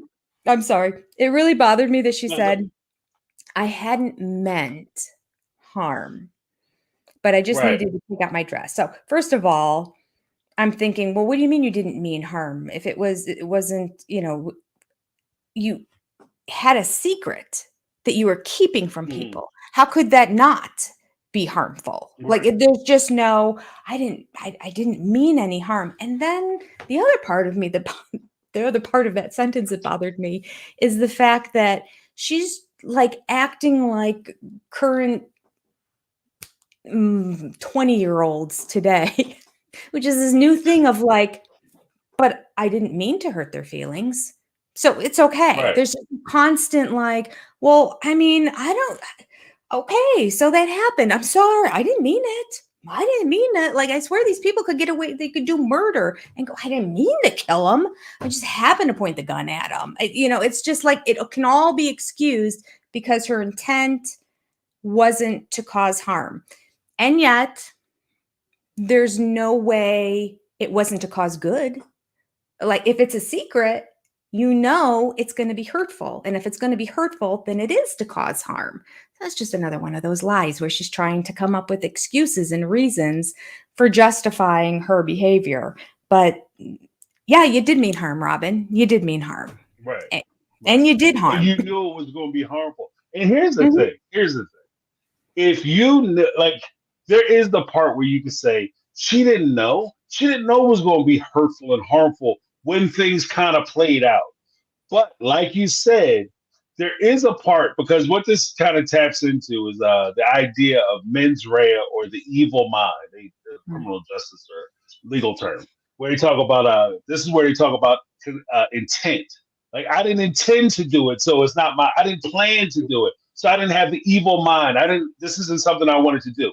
However, a lot of times the way, especially you're being prosecuted by, about to go to jail, you're talking to the DA. The way the DA will sometimes establish that there was intention there, what they will show is if you try to hide or conceal a certain action, that you knew that the action was wrong. So at the end of the day, whether you intended to do it or not, the fact that you hid it tells me that you knew what you did was wrong. So even if you, oh crap, this is going to look bad. You knew it was going to look bad, and you knew it was going to be harmful. So you don't really get a whole lot of cover, as far as I'm concerned, on the tip that I didn't know it was going to be a bad thing. One of the other things that I kind of pulled from this was the one sentence that really kind of really stuck out to me, and I was like, what the hell? Was when it said Christine's struggle was that Cody hadn't helped her pick out hers. That's wrong. First of all, that wasn't Christine's struggle. He didn't just help her pick out her dress. That was what she said. Like, you didn't help me pick out my dress. You didn't give a damn what I was wearing. When she said that on the show before I read this book, I thought it was bad. But after I read this book and I saw her excerpt where she talks about he didn't even care about whether we were getting married or not. He didn't even want to get married. He was standing with the 1,000-yard stare. He barely got off work so that he could do the marriage. And then once they got married, he didn't even plan a honeymoon, much less plan on doing anything with her. Right? And he hadn't been with her either like, they stayed chaste during their courtship. He didn't knock them bottoms out. So now she don't get deserve like all that sexual frustration that he had with Robyn that caused him to have a 20-day vacation or a 11-day honeymoon. She didn't get even a night where he was trying to do anything. Come on, y'all. That's why she was mad. But again, this is that point where, at least to me, she's trying to hold Christine out like this is Christine's fault and this is Christine's problem and this is where Christine is wrong. But for me, Christine's not wrong in that situation. No. Brittany, not Brittany. Down there in Super Chat, thank you so much. Then last season, she says Cody didn't help her. Right. Yep. Isn't that the truth? Right. Man, how this woman can come back and just straight up tell lies to the camera. Is she that dumb that she forgot what she wrote in the book and what was on the show? I mean, it just blows my mind. Yeah. But I like it. But again, Brittany, not Brittany, points out at the end of the day, the fan base or the folks who watch this show, if y'all on TLC, they pay the damn attention. They pay attention. Stop trying to lie and deceive and decept and obfuscate. Just tell the truth. Because they recognize when you're being honest with them or you're not being honest. They recognize it. But that whole thing with like, oh, Christine, this is where Christine was just so jealous. Christine wasn't jealous. And I even heard, like, because I had a video about, because Tony and McKelty came out with that video. I think I talked about it before, where he addressed it and tried to put it off on Christine that she was being unreasonable because of the dress situation. She was completely not being unreasonable about the dress situation. And I challenge anybody. You want to talk to me about this dress situation? You have a different opinion? I'm asking you, not as a combative thing, but merely as a conversational thing. Hit me up at MyTakeOnRealityQuestions at gmail.com, and we could set it up and we could have the conversation on air or do a live with you. We'll have a conversation because you can't convince me that her being upset about this dress situation was not justified. Christine's actions and her reaction to this whole dress situation was completely justified. I don't think she overreacted at all when she got up and left. She should have done more. I mean, she held it together. Just the fact that she's like, I need to step away right now because, I mean, I would have lost my cool if I would have heard about that right there. I really, yeah. Let me tell you something. As a guy who's been around, right? Not like crazy, like insane, but do tell, James. Do tell. I've seen things, and I'm telling you, when she got up like that, she got the reason why, and this is just my perspective. When a woman, you're dating a woman or you're with a woman, and she gets up like that, the reason she got up like that is because she doesn't want to cut your ass out. Mm-hmm. She's like, I'm about to say something that's going, I'm about to nuke this relationship. So instead of me doing that, I'm gonna take a minute. I'm gonna step to the side, get myself together. Mm-hmm. If you push me to that limit where I'm about to say something that's gonna hurt your feelings. I'm about to go upside your head with some of these comments. So before I do that, let me just go ahead and take a breath. I'm gonna take a beat, and you think about what you said. I'm gonna go over here for a minute. Yeah. And so she just took her time out, and according to the story, according to the sister wife lore, it took her another week to get back out there. Did it really? That's great. It took her a week to calm down. Yeah, they had to come back and reshoot because she left the building. Like she didn't just leave the set for a minute and come back and they started again.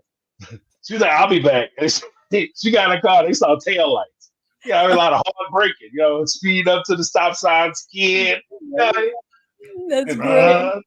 I love it. Yeah. I tell you, that was Robyn's first taste in the fact that Cody can't keep his damn mouth shut.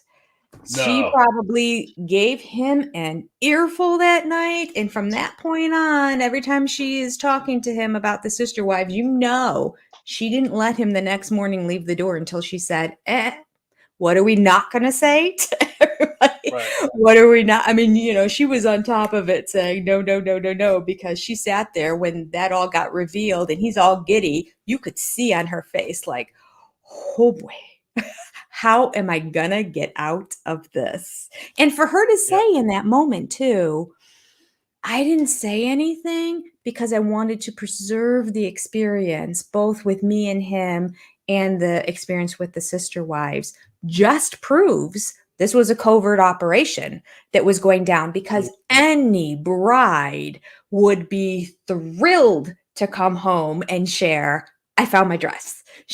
Everyone wants to tell everybody. They might not show it to everybody, but they want everyone to know, I found my dress. It's such a stressful thing. It's like probably the biggest stressful thing for brides is like to find the right dress. It means so much to them. It's in the pictures for forever. They wanted to represent them.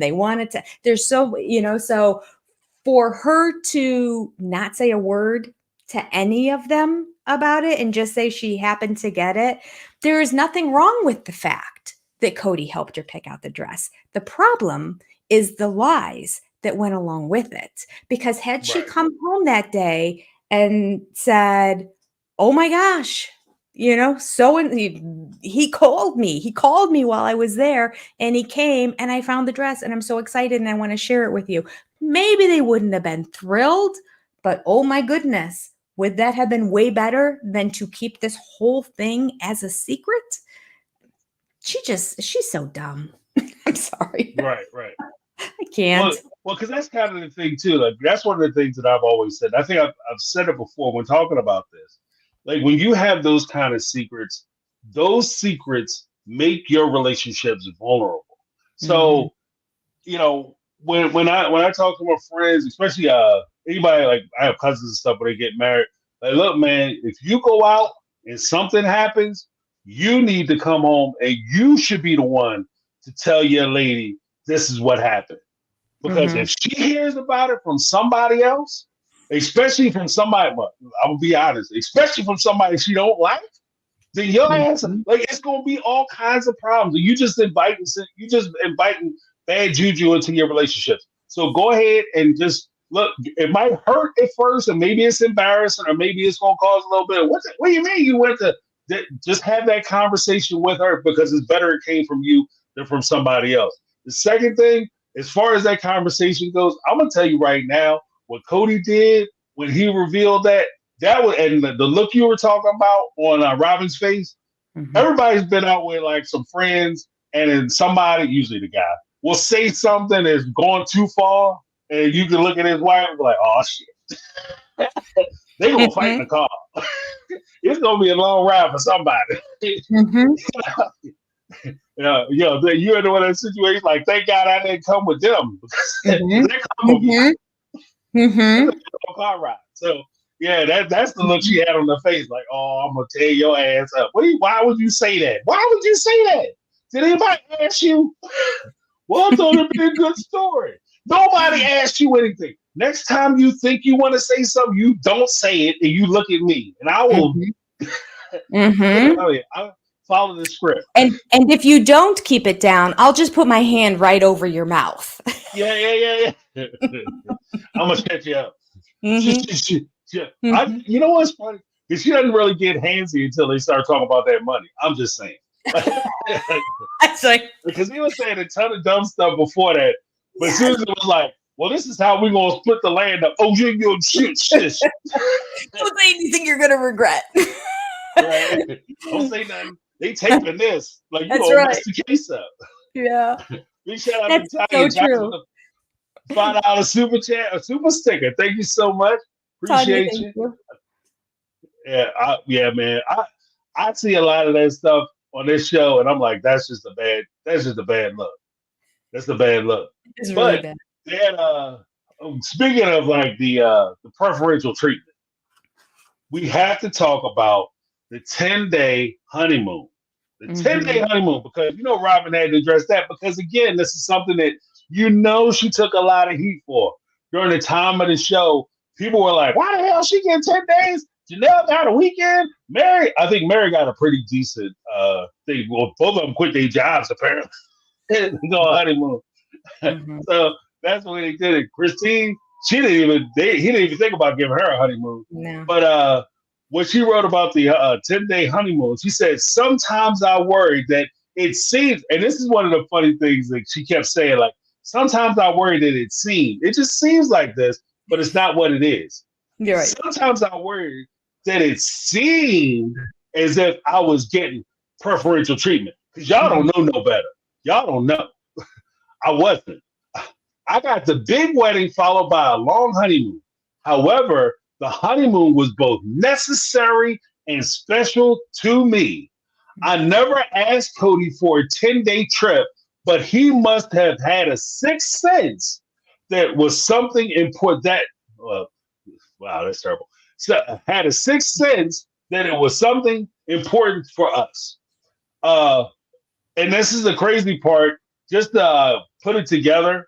I again like the wedding, like the everything else that was going on. It's always Cody's fault, or it's TLC's fault, or the fault of the situation.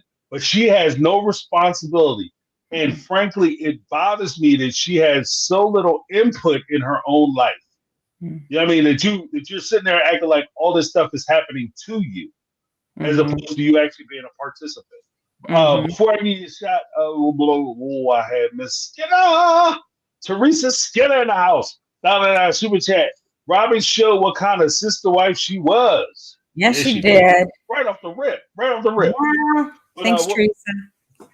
Yeah, thank you, Teresa. But what are your thoughts on that? Yeah, I love, this is the second time now that she makes a point to address preferential treatment. And she does again in the chat 3 times. You can tell that she is nervous and defensive about the fact she did get preferential treatment. So this is the whole, let me explain to you why, let me defend myself, let me point it out, and that sometimes it seemed as if I was getting preferential treatment because of the big wedding and a long honeymoon. And I'm like, and the house. I'm like, wait a second, you've already mentioned it early in the chapter. We might as well just, it wasn't just the two. She mentioned the other ones before, but like, if I leave one off, it won't sound as bad in this chapter. I'm like, no, there was more to it than that. And the 10-day trip, which wasn't a 10-day trip, it was an 11-day trip. Only Robyn calls it a 10-day trip. All the other sister wives call it an 11-day trip. Right. And that he had this sixth sense, not that it was important to her, but that it was important to us. Yeah, Cody again. All, this was all Cody, and he's just an amazing man who figured it out all on his own. I had zero input in this. I didn't say anything, but, just like the wedding, I didn't want that. There's nothing I can do about any of this. Oh, the funny thing is later on in that chapter too, it goes on to say not only was it important because they remained chaste until the wedding, lies, but also that when they were going to be returning home, her and Cody were going to be thrown into a cycle of homework and childcare. And I just thought, oh, these damn kids. Right. How horrible for you. And I'm like, after 11 days if my kids were that young, I would be going bonkers to get back home to my children. I don't even think I could ever even justify in my head doing that to my children if they were young.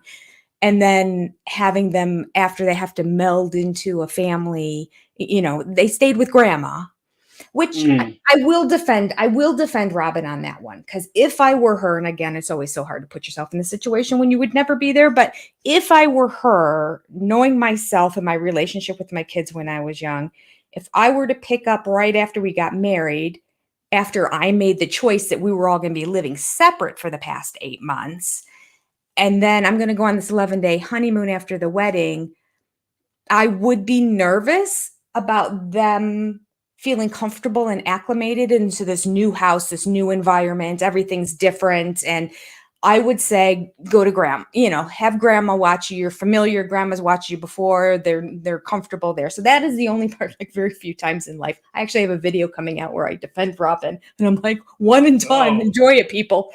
But I slam Cody in it. So it's not like just Robyn's a good person video. But I found that interesting that her coming home to homework and childcare was just such a horrible thing, the way she presents it. Like, I needed 11 days away because my goodness. And I'm like, homework and childcare. Yeah, like every day for 18 years of most people's lives.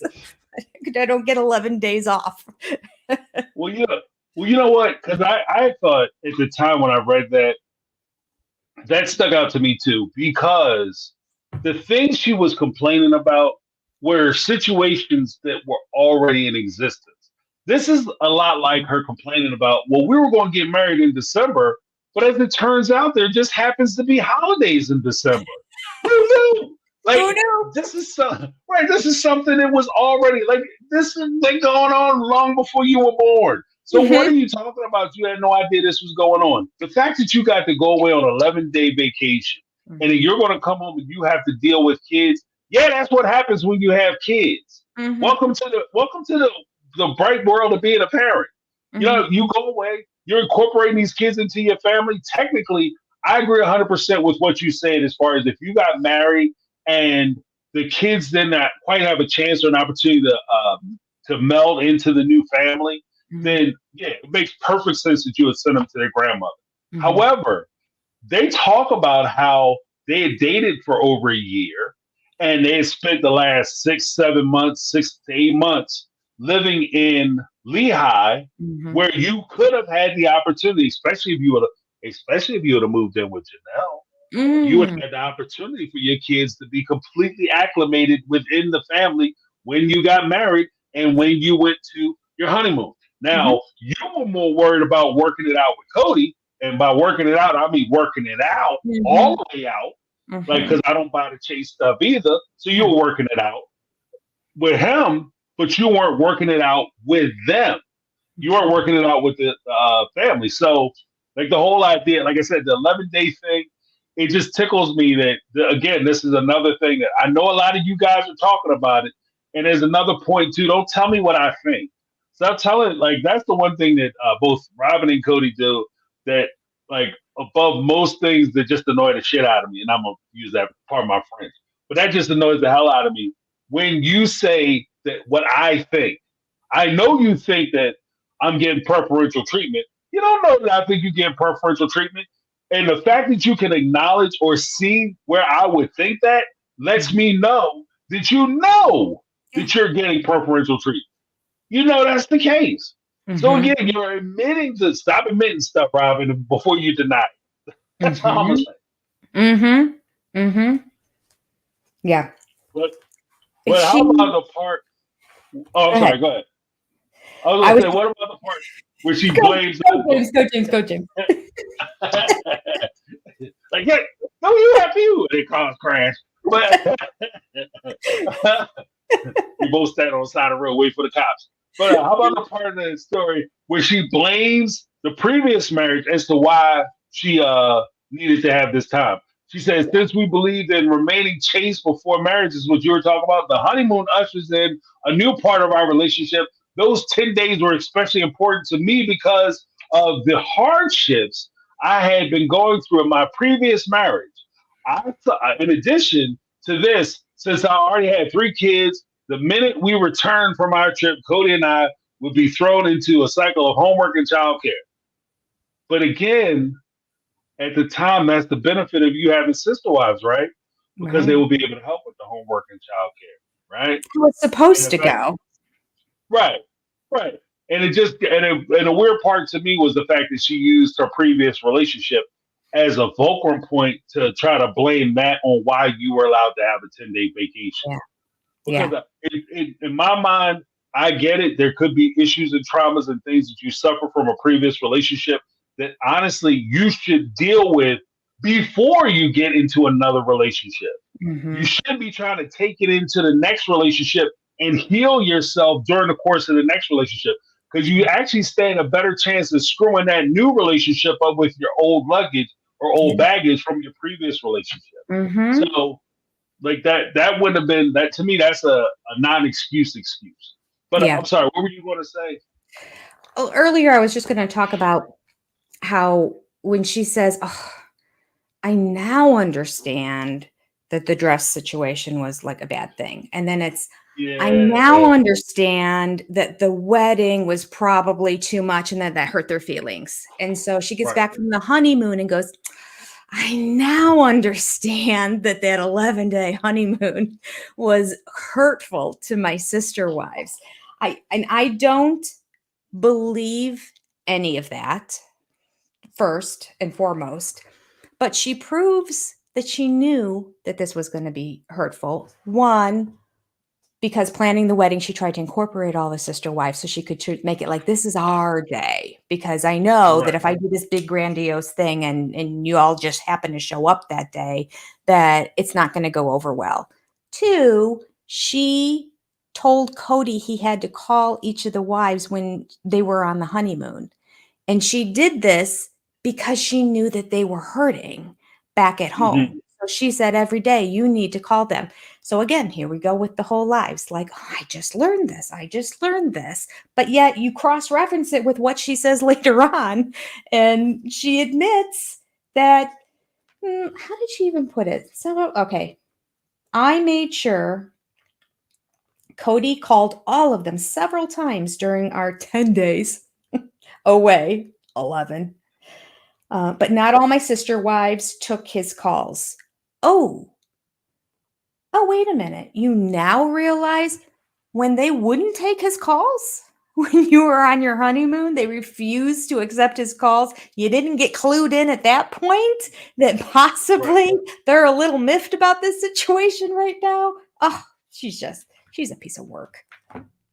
Right. Right. Well, because even with that, because I had some stuff with that too. But well, before I get into it, Brittany, not Brittany, Brittany, not Brittany. 199 super chat. Robyn, don't be angry about these 11 days. I'm a real victim here. My ex was poor, like poor. He Mm-hmm. was poor boy. My Mm-hmm. ex turned out like Rabbit is. You know, Mhm. thank you, Brittany. But So yeah, I I agree. needed this. I came from Right, such right, a poor situation. I needed these 11 days.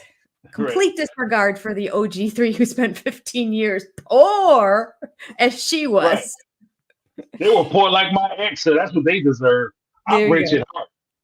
So we need to take all the money because now we finally got two nickels to rub together. We need to spend those. Like Yeah. that's basically what that was. But Mhm. like what were you saying? Like with the with regard to the oh damn, I lost my train of thought. Just that quick, you saw it happen. I just glitched. I I did that last week, remember? It was there and then it was gone. Right? I have a point, and it was like, no, you don't. Like, I did. welcome to it. Uh, Oh. oh, okay.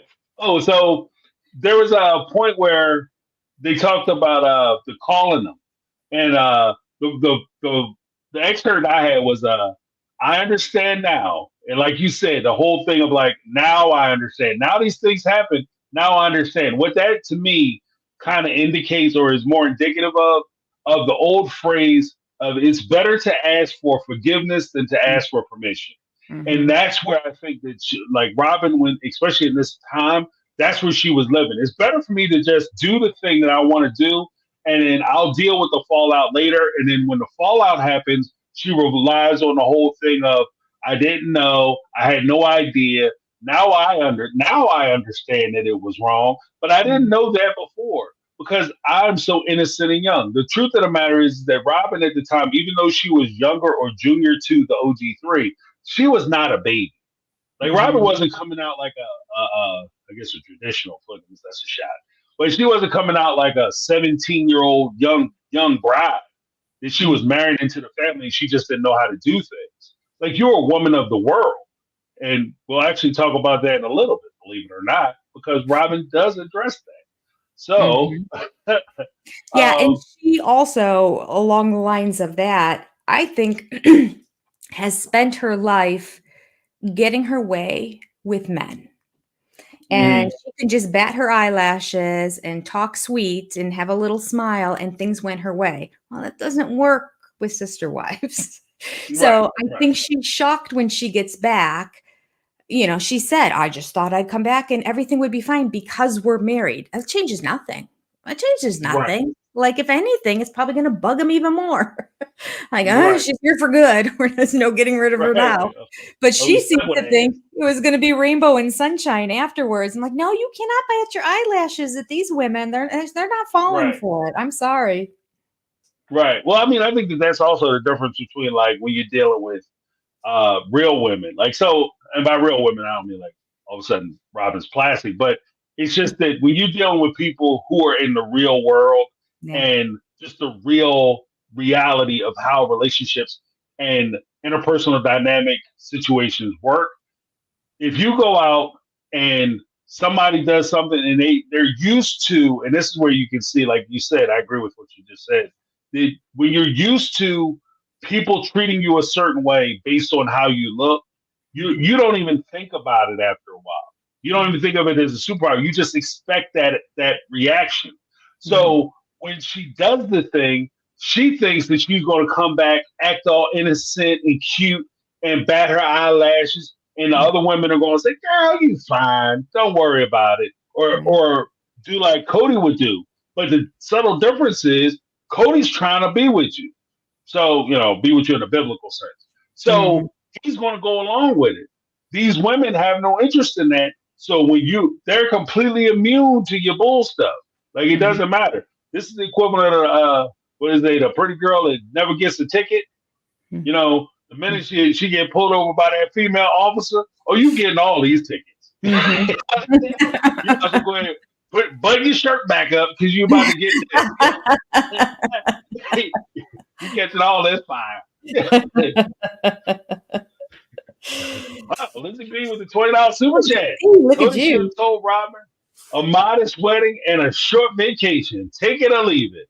Mhm. Well, that's good advice, Lizzie, but my man Cody don't listen to that good advice. He's like, good advice. Oh, we're gonna turn the page. What's this questionable advice? Now that's something to work with. Why is it that he could be frugal with Christine, grocery money / vacation, when she was trying to see her father. It wasn't even a vacation.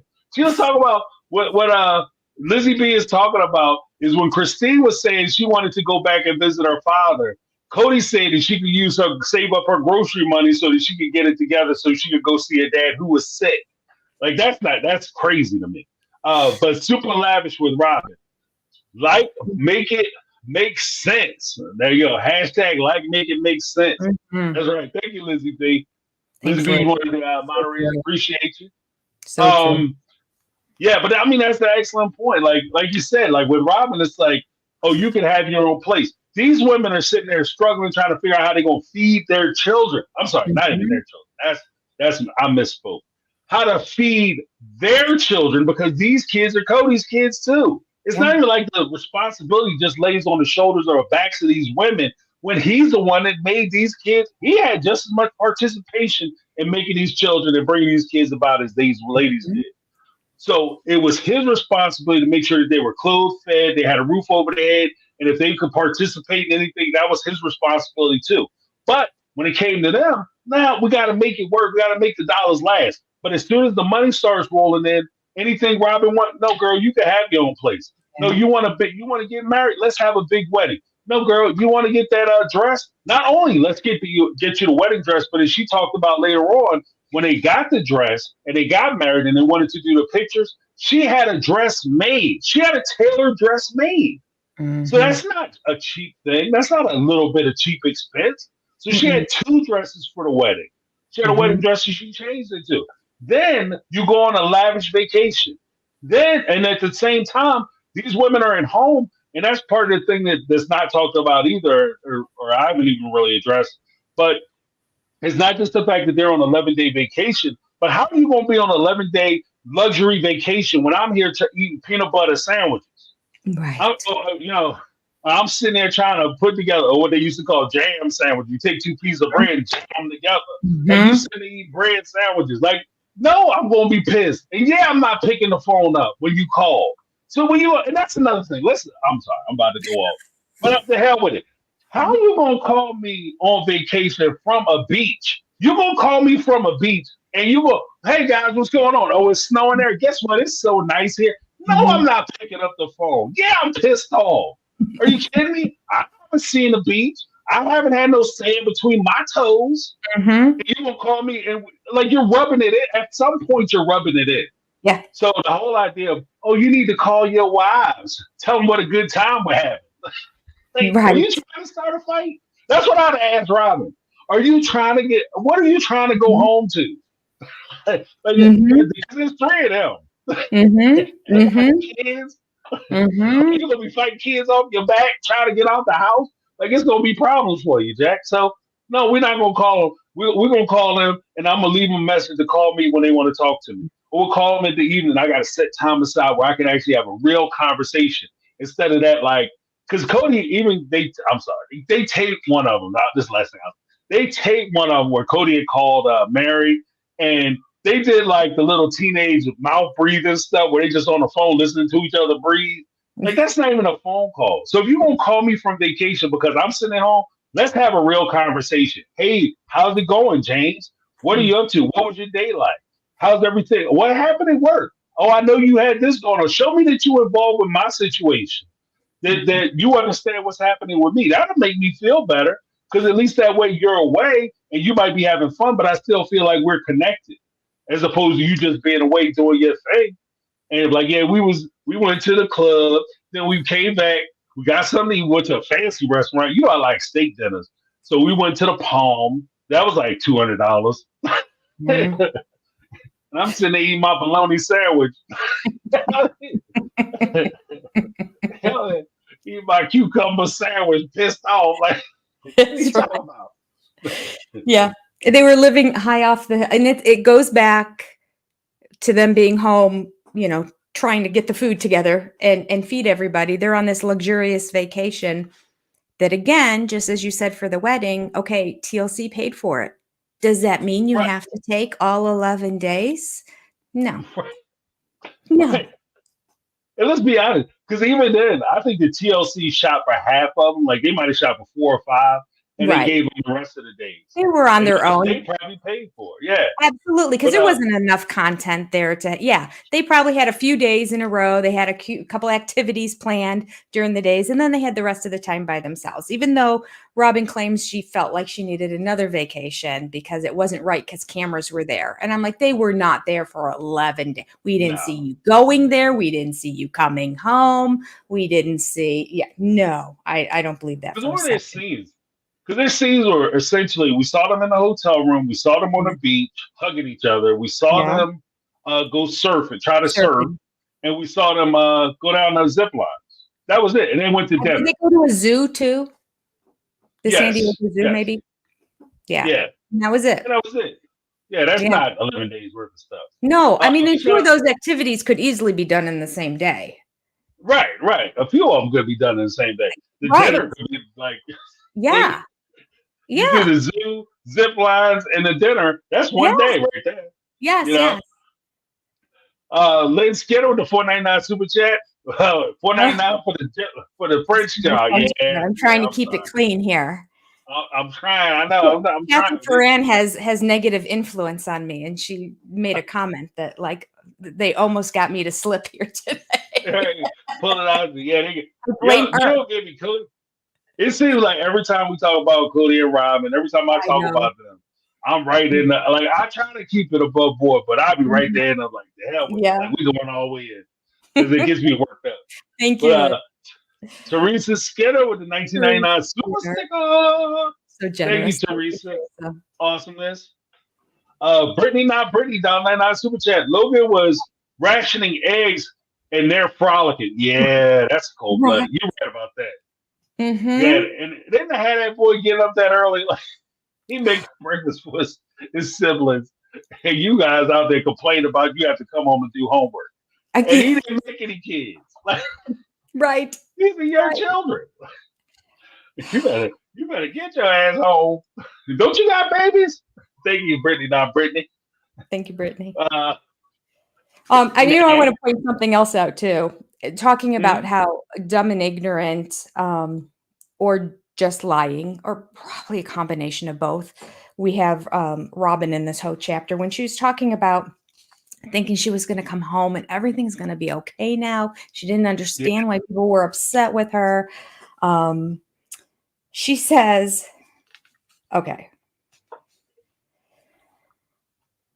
While Cody and I were courting, I wanted to be close with these three wives. Whenever I came over to their house or I headed back south to southern Utah, I would hug them hello or goodbye, period. End of sentence. I was just like, I wrote in the margin, you're amazing. Right. She comes up, takes him away, but she offers something to the family. She gives a hug to them, either hello or goodbye. Right. And she feels like, I made. Why do they not like me? Give them a hug. I mean, come on. Right. That's worth me having this lavish wedding and the 11-day honeymoon in my own house over here and taking them away from the family for multiple days a week. I mean, I hug them. What do they want? What the problem is, like, and the crazy part is, I've seen strangers hug each other hello and goodbye. I hug everybody hello. I'm a hugger. I just met my son's girlfriend yesterday, and we were just getting ready to go there, and she was in another state doing a performance. And so right as we were getting ready to get there, he's like, so are you going to shake her hand or give her a hug? I'm like, shake her hand? I don't remember the last time I'm like, have you met me? And I'm like, am I going to shake her? I said, when was the last time I shook someone's hand? Maybe a doctor. I can't even recall when I've last shaken. I'm like, of course I'm going to go up and give her a hug. So I mean, anybody I meet for the first time, great to meet you. Yes. Right. Yes. Not a sacrifice. Do the thing. If it's bad news, we can shake hands. Yes, that's true. If it's gonna cost me money, hey, how you doing, buddy? Yeah. A big shout out to Raspberry with the $5 super chat, super sticker, Raspberry. But so then we get into the yeah, like I said, this thing is chock full of It goodness. really is. It really This is. this is chock full of content goodness. Mhm. Mary and Robin's relationship, where Mm. where where Robin expresses that Mary and I had started out with really great relationship when I started courting Cody. I was so excited to see that she wanted me and her family. She wasn't just looking for a sister wife; she was also looking for a best friend as the courtship. And then she goes on because that Mary's the one that supposedly brought Robin into the family in the beginning. Was very excited about it, kept that secret because remember we talked about the secrets earlier. There Yeah. was also a secret when Robin came into the family that Cody and Mary didn't share that Cody was even courting or interested in courting Robin with the other wives up Yeah. until the time that it was time for her to officially start, broaching that subject. So they go on later to say, this is where it gets kind of crazy. It says, as the courtship progressed, Mary's and my relationship struggled. But I thought that once Cody and I were married, this is one of the things you had mentioned, Mm. that it would get better again. I knew Christine and Janelle were struggling too. But again, I thought it would all get better once I was officially a part of the family and not just a fiance. So I just held on because it's not her fault. She's struggling and she's Mhm. the martyr in this situation. And you guys don't understand this. So you need to recognize how much Robin has sacrificed and gave up to be a part of this family. Now, the thing that stuck out to me was actually where she where she just essentially blames Mary for having jealousy of her coming into the family. Even Mm. Christine and Janelle being jealous with her coming into the family. But what I found most curious was that by season 18, she sat there repeatedly, would meet with Mary and say, I had no idea that there were so many problems in the family. I had no idea there were issues. When Mhm. I came in, you guys must have been great actors because when I came in, everything was smooth sailing. Remember that? And all of Mhm. a sudden, even in the book, she's saying that she knew there was problems and that they had Mhm. issues with it. And again, Mhm. and she goes on later. I don't think I pulled it out, but she goes on later, and then I'll turn it over to you. But she goes on later to say that had any of the sister wives opposed her union with Cody, that they would have stopped everything altogether and they could have blocked her from coming into the family.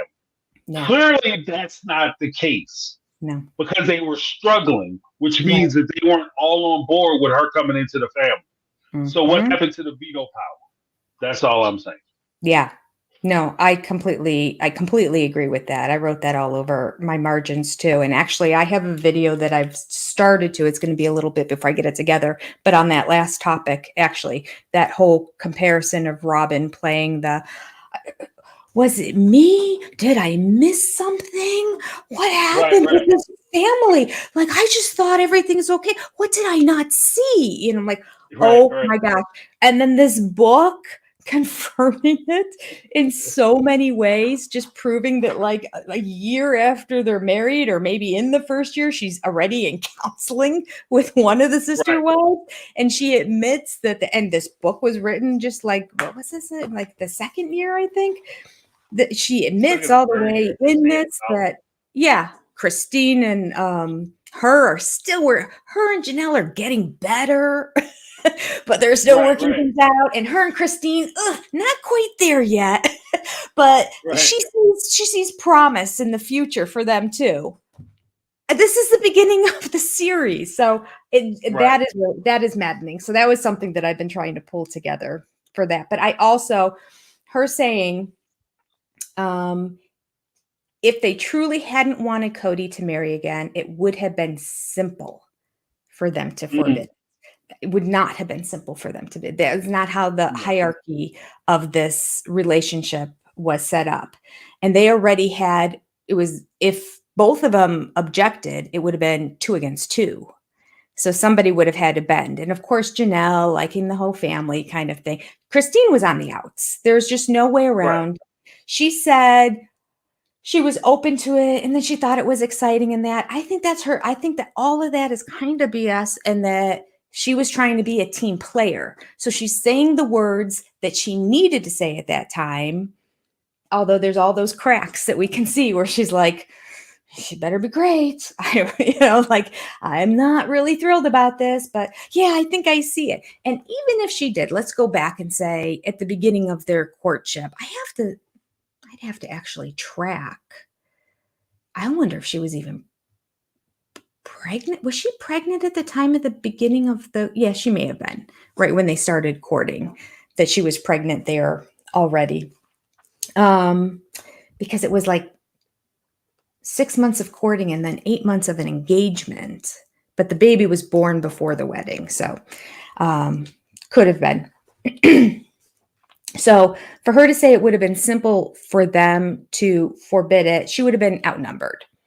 And never did they ever say they'd say there's a vote. There's always a vote. There's always a vote. Okay, there's a vote, but they never say it has to be unanimous. They just say there's always a vote.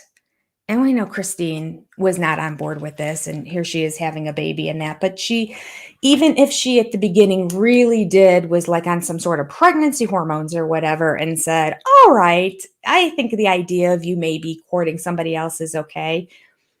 It appears to me that after that point, in most monogamous relationships, you could be courting for a while, you could even be engaged, but then, you really break it off. That the wheel had gone into motion at that point. There's no way she could have pulled back. There's no way they would have listened to her to say, I don't know anymore. So in the beginning, when nobody really knew each other, and that once she came, and it seemed pretty clear that Robyn was not blending and meshing. She didn't have the same values they did, and financial responsibility that the family had. I use that term loosely, but hers was even worse than the Browns family. There was no going back. You can't change your mind at that point. So for her to say that is a lie, that it was simple for them to forbid it. And then a man must have absolute permission from his wives before considering courtship with a new woman. All right, well, courtship is at the beginning of it. And I want to know what she means about absolute permission, because I don't believe it had to be 100%. Right. Well, really, you know what? Because I think that when you look at it, if Cody is super excited about this relationship, and this is something that he really, really, really wants to do, how much leverage do you actually have with telling them that you can't marry the person that you want to marry? This is essentially what they're trying to, you know what I mean? So, like, even with a lot of because I've heard this kind of expression before, like in different situations, different circumstances. Usually, when somebody is being limited, I won't necessarily call them oppressed, but when they're being limited in a lot of respects, there's a facade of agreement that is given. Like, oh, you have all this power. Well, you really don't. You know what I mean? Like, you can make all these decisions. Well, you really can't. Like, you know what I mean? And I think that if Christine ever would have said, you know what, I don't want to do this, then the first thing Cody would have hit her with was, you're just being jealous. You're being small. You're being petty. You need to pray, because this goes against everything we believe in as a church. And you're just being a jealous sister wife. Mm-hmm. And you're not opening your heart to adding people to our family who should be in our family. I have a calling that she should be in the family. Mm-hmm. And then that's what she would have been combating with. Mm-hmm. And so, like, I don't really see I don't like, as much as I like to pretend that they had a voice when it came to a lot of these decisions, I don't see where they actually had voices that would have registered on any point, because there's always, like, even with the system as laid out, like the way they laid a polygamy thing out, they try to lay it out like, oh, the women have all this power, they have all this independence, they have all this choice, they have all these decisions. But you always have like the back door of saying, was it be sweet and be sweet. Mm-hmm. Don't say anything. Don't buck against the family. It is by definition, it's a patriarchal society where the man is like things are geared towards the wishes and desires of the man because he's supposed to lead the family. So ultimately, you can make a suggestion, but it stops there. It's a suggestion. It's not a true vote, or you don't have veto power. So you really don't have power, and that's just how I feel about it. Yeah, But, I think that's the trump card too, James, to say, right. I heard from God, Right. How do you argue with that? No, you didn't. Well, okay, so have you not heard from God? Because I heard from God. Me too. He told part me of don't our do family. this. Yeah. Right. Yeah. They don't have a word to say after that. Right. That's an excellent point too, because it comes down to the complete veto. The veto power. I believe. Well, yeah, God told me. And then how do you argue with that?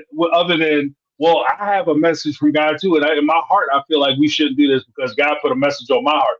Yeah, but since I'm the guy and I'm the head of the family, it's more important that God speaks to me. That's probably the devil talking to you. You know what I mean? Right. Ooh, you better start praying more. That's Right, Satan getting in your mind and messing with you. So pray until that goes away, and then we'll know that you're hearing from the right person. Oh, goodness. That's that jealousy coming up again. You need to stop that. It's going to ruin the family. I wonder if Christine ended up bowing down to this whole idea at that point on the show where she talks about that she realized he was really in love with her. I feel like Christine was against it. She was kind of like, or maybe it's a good idea, but I don't know. And then she's here. And then I think as it became more real, she didn't like it. But then when she saw how giddy he was, and she's like, oh, you're really in love with her, aren't you? And she saw something in him she'd never seen for herself, or maybe even the other two sister wives. Like, it was different. Right. And he said, yeah, I think I am. And she said he was all giddy in that, getting excited, getting ready for it's in one of the episodes too. And I feel like, I wonder if that's the moment that Christine decided to just lay her cards down and fold and say, okay, well, far be it from me to have real love that obviously looks like it should be together, to keep it apart. And she may also, she knows Cody Brown. If they really did have that, would he hate her for the rest of his life? She could have a miserable life going forward. So now she kind of has the Cody or the Mary position as well, to say, okay, I'll give it my blessing, but I don't think she ever felt it. Yeah, because I have a video coming out. I think I have to edit it unless I have to reshoot it. But I have a video coming out tomorrow that's actually going to talk. Well, it'll come out Tuesday because I'll do it on Tuesday.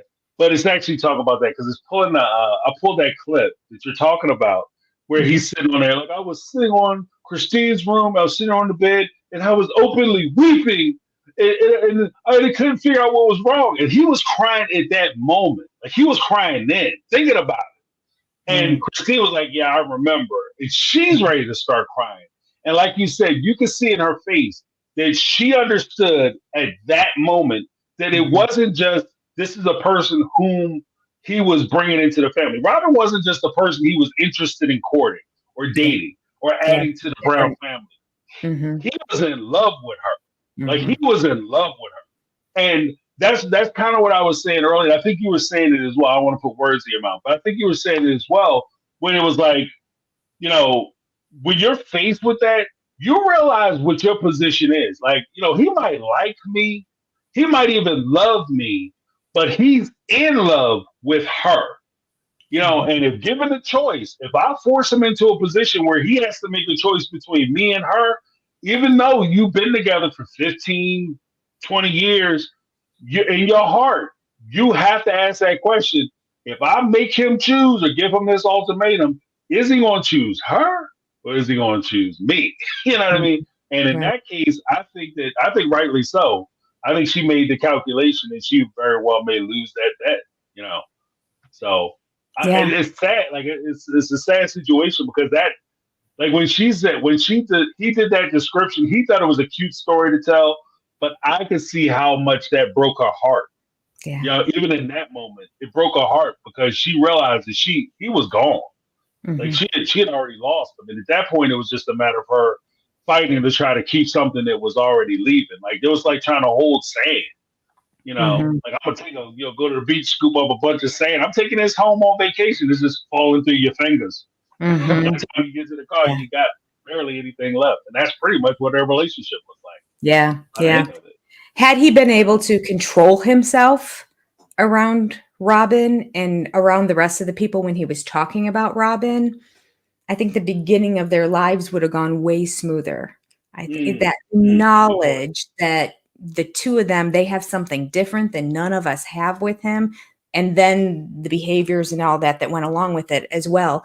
But if he could have just been the man and been able to compartmentalize those relationships and treated her just like somebody that he sort of likes and not been all googly eyed with her and smiling different and acting different and talking about her different to the other wives, I just think it would have gone very different and they would have been okay with it down the road, 6 months, 9 months, a year, you know, like if he could have kept it contained to the bedroom and treated her like he treats the rest of them in public, we'd have, they may still all be together again, but he couldn't do it right from the get-go. He had to pretty much like put it out there. This woman's different. Right. She's the one, y'all. But you stand amongst you. I finally found her. You standing with 3 women that have 13 of your kids. I finally found one, y'all. The one that's gonna make me happy. The one I'm gonna spend the rest of my life with. She's amazing. I've never had a love like this before, y'all. Why are you crying? Thank you, 3, for getting me to this point and helping me learn what it is I really want. Right. Thanks for getting me ready for your replacement. Appreciate you. Like I do think that there's that point where it's that unsettled situation between Cody, Christine, and even Robyn. Like where Christine is fighting to keep her man, but he's long gone. Like he is gone. And there's no coming back. Once he got her, there was nothing that Christine or anybody else was going to be able to do to salvage that relationship. And I had read somewhere, I can't remember where it was, but like I guess in doing preparation for some of these shows, I read somewhere that polygamists, there was maybe it was polygamous quotes where they said polygamy only works if you're a husband who can never let any of your wives know that you ever have a favorite or you prefer to spend your time with any one wife. Like it only works. Like you have to keep it completely. They all have to remain completely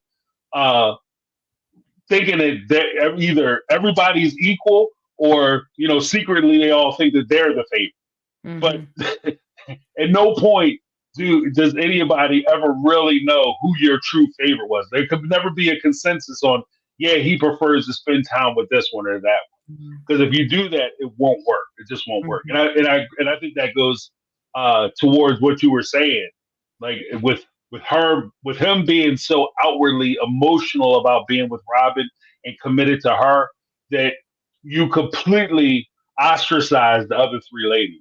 And that puts them on their heels, and you start talking about insecurities, challenges and struggles that they have, which creates discord in the family. There it is. That's why. They might have been okay. And again, they might have been okay with you going on 11-day vacation, but nobody's okay with you going away on 11-day love fest. There you go. Not with the love of your life, no, but right. And I'm sitting there love to fish it. I'm depending on you. Girl, you need to come home. What's going on? That's right. We need to work this out. Let's see. Not Robyn was. There was a thing where I titled it "Becoming a Monster." There's a strange phenomenon that happens. This is how Robyn describes it. This is the excerpt. There's a strange phenomenon that happens in our lifestyle when you are struggling with jealousy and insecurities. You manage to transform your sister wife into some sort of monster. You begin to believe that your sister wife harbors you ill will or intentionally means to harm you. And from this paranoid perspective, real problems begin to arise. Mm. So it's not, again, it's not me. It's them. Yeah. I'm innocent. There is their insecurities, their jealousy, and their struggles, which are causing me to look like a monster. So again, it's not my fault. That's pretty much one of the excuses I got. Yeah. But I don't know if you would pull that out, the becoming a monster. That whole page. I actually have that in part of a video. I did a video on Robyn claiming that she lived polygamy, that she the polygamist expert, essentially, how she touts herself. And it starts with this: there's a strange phenomenon that happens in our lifestyle. Like, okay, stop already. Just stop right there. I don't need to hear any words of wisdom on polygamy from you. But then she goes on through this, and I read a part of this page in that video because it just sticks out. Because she goes on the rest of the page. Usually paranoia springs from the insecurity about your relationship with your sister wife, but not with your sister wife, but with your husband. Like, she is just trying to therapize them right here on the page and explain that all of these feelings that they're feeling about her have nothing to do with her at all. She's like, I am the innocent party in this. And I've been working hard for them to see, holding the mirror up so that they can see, you don't have a problem with me. You have a problem with him. He's the problem.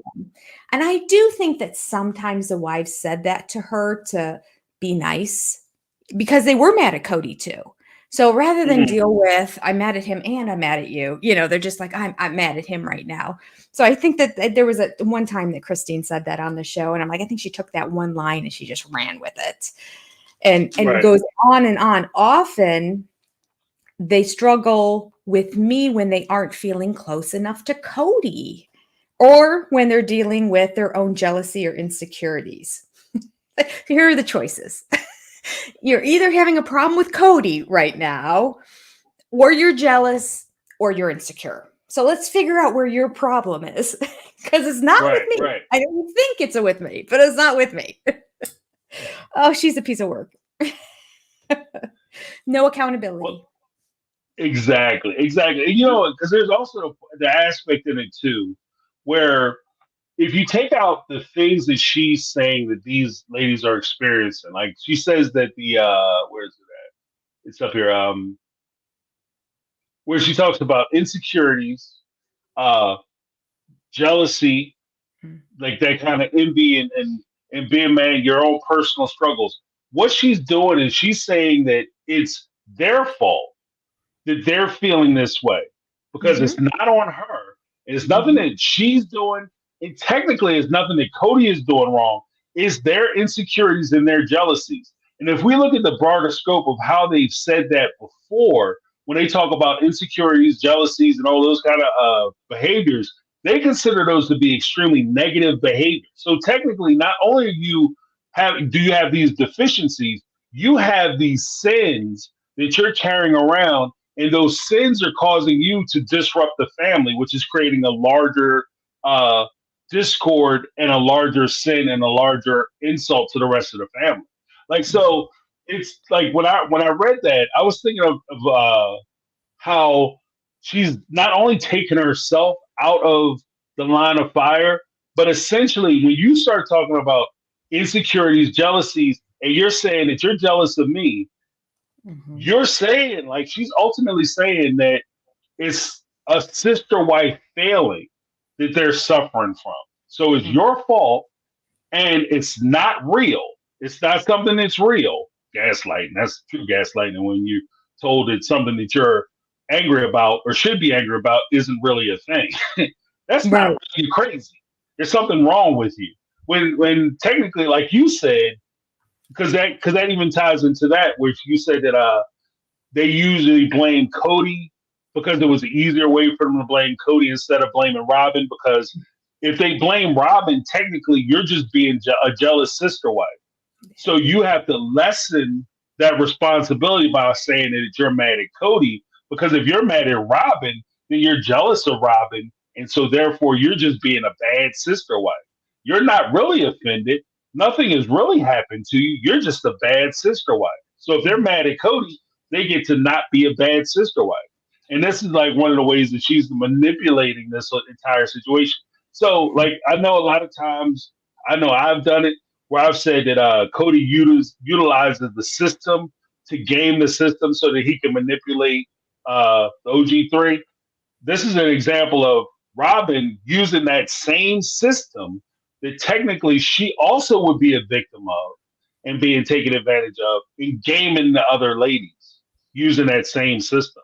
Mm-hmm. You know, Mm-hmm. so that's, to me, that was crazy. This is, like I said, this whole chapter is crazy sauce. No, it's absolutely insane. For people who haven't read the book, too, I'm just going to pull out a few lines in case you think I'm just repeating myself. She wrote,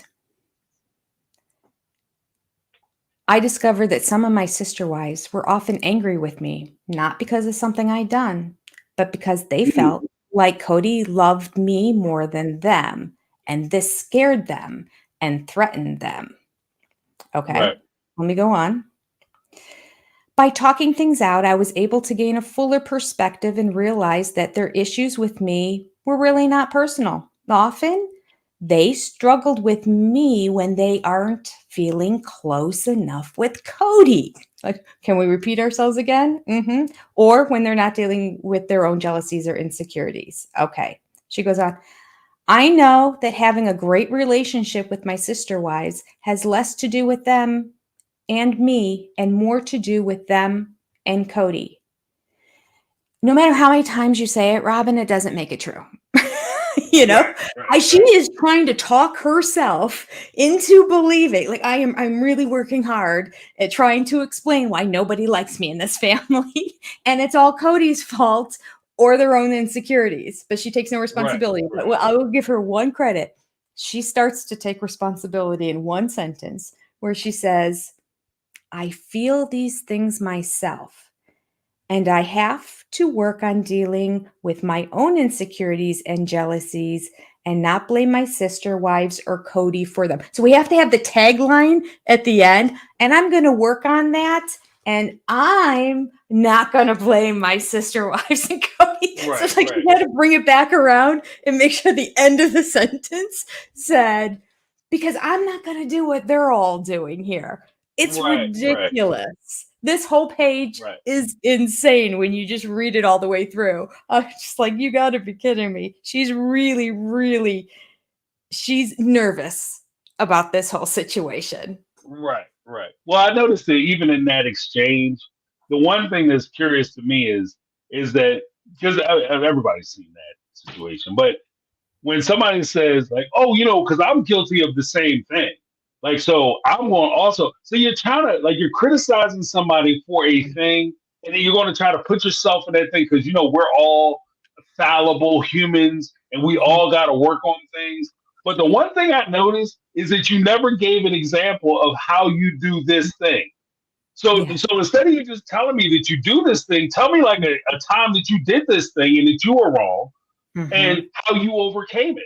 Like that would have meant a lot more to me. Like that like that little bit of add on to that little comment would have meant a lot more to me, and it would have gave a lot more substance, as opposed to, you know, I too am fallible. But I recognize my fallibility, and two, I work very hard to cure that fallibility, which makes me pretty much perfect. Like, there's a backhand way of saying it. You're doing the work, and they need to start doing the work that you're doing. They need to catch up to me because I'm doing everything I'm supposed to be doing. Oh, she's the master. This whole chapter is mastered that. Let me give you another example.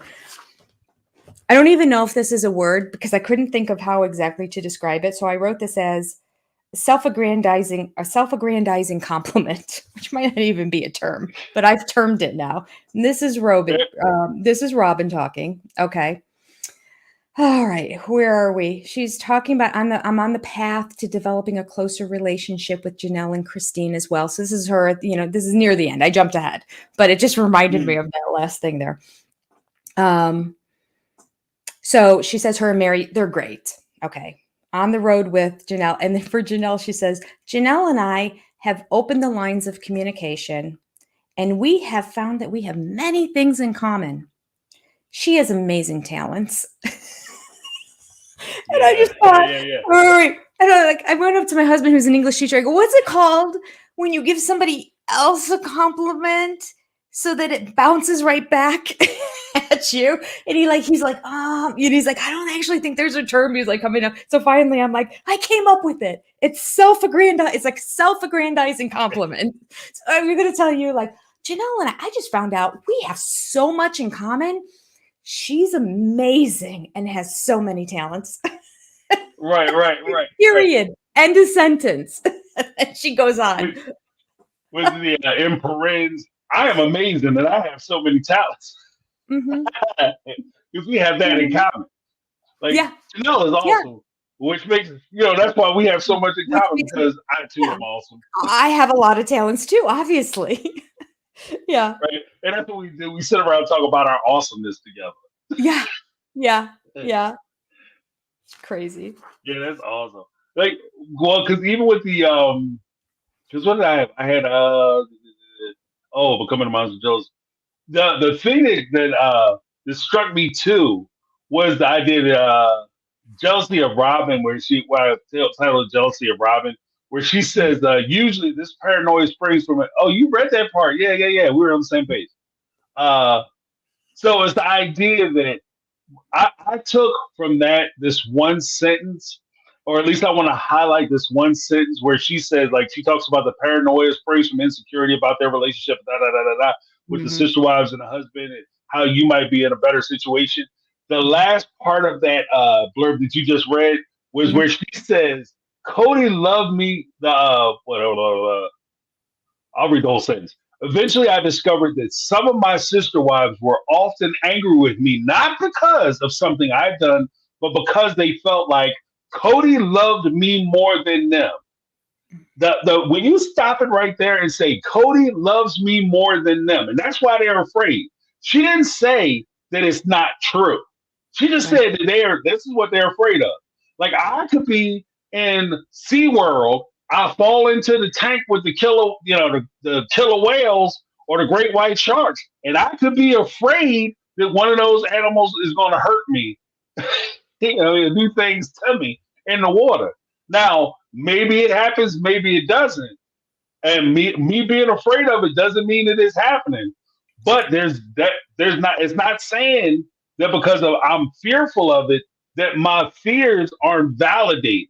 And I think that that's one of the things that stuck out to me, is that you recognize that these ladies are afraid that Cody may prefer you, but you recognize that Cody prefers you. Because even as we'll talk about later on, she recognizes that she can say things to Cody and present things to Cody, and Cody will go along with the things that she says or she presents. And she takes it as, I just have great ideas. No, it's because Cody prefers you. That's why Cody's listening to you. That's why Cody seeks your attention, your advice, and your input, because he prefers you. And you recognize that. So technically, Cody loves you more. Yeah. That's not, that the ladies knew what was going on, and you're just mad. Like, what I got from this was, they know what's going on. You just mad that they calling you on your bullshit. Like, that's all it is. You just mad that they calling you on it. I can't believe they recognize that Cody prefers me. And how they gonna say it out loud and discuss it amongst each other? The nerve of some people's children. Oh my goodness. We have a whole section then that comes up with her talking about basically what a great communicator she is, and how the family really needs her. She's got this special gift and talent. And we know from the last couple seasons that she speaks Cody. But what is speaking Cody? Speaking anything to Cody, because he will, as you said, do anything that she says and believe everything that she says. So she'll go into even mediate. I love how she finds it. She always finds it. I don't even know if I have it. I know I have it marked here somewhere, but there's situations where she specifically, here, I think, she wrote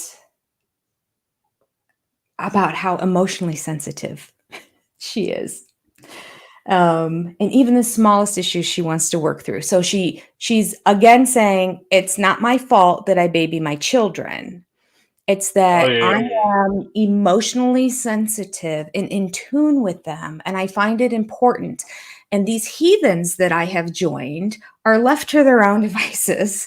And they, as long as there's no blood, they just kind of figure it out, right? Which I thought was interesting. She's like, if you're not bleeding, don't tattle, basically is the philosophy of the Brown family, which works when you have 13 kids.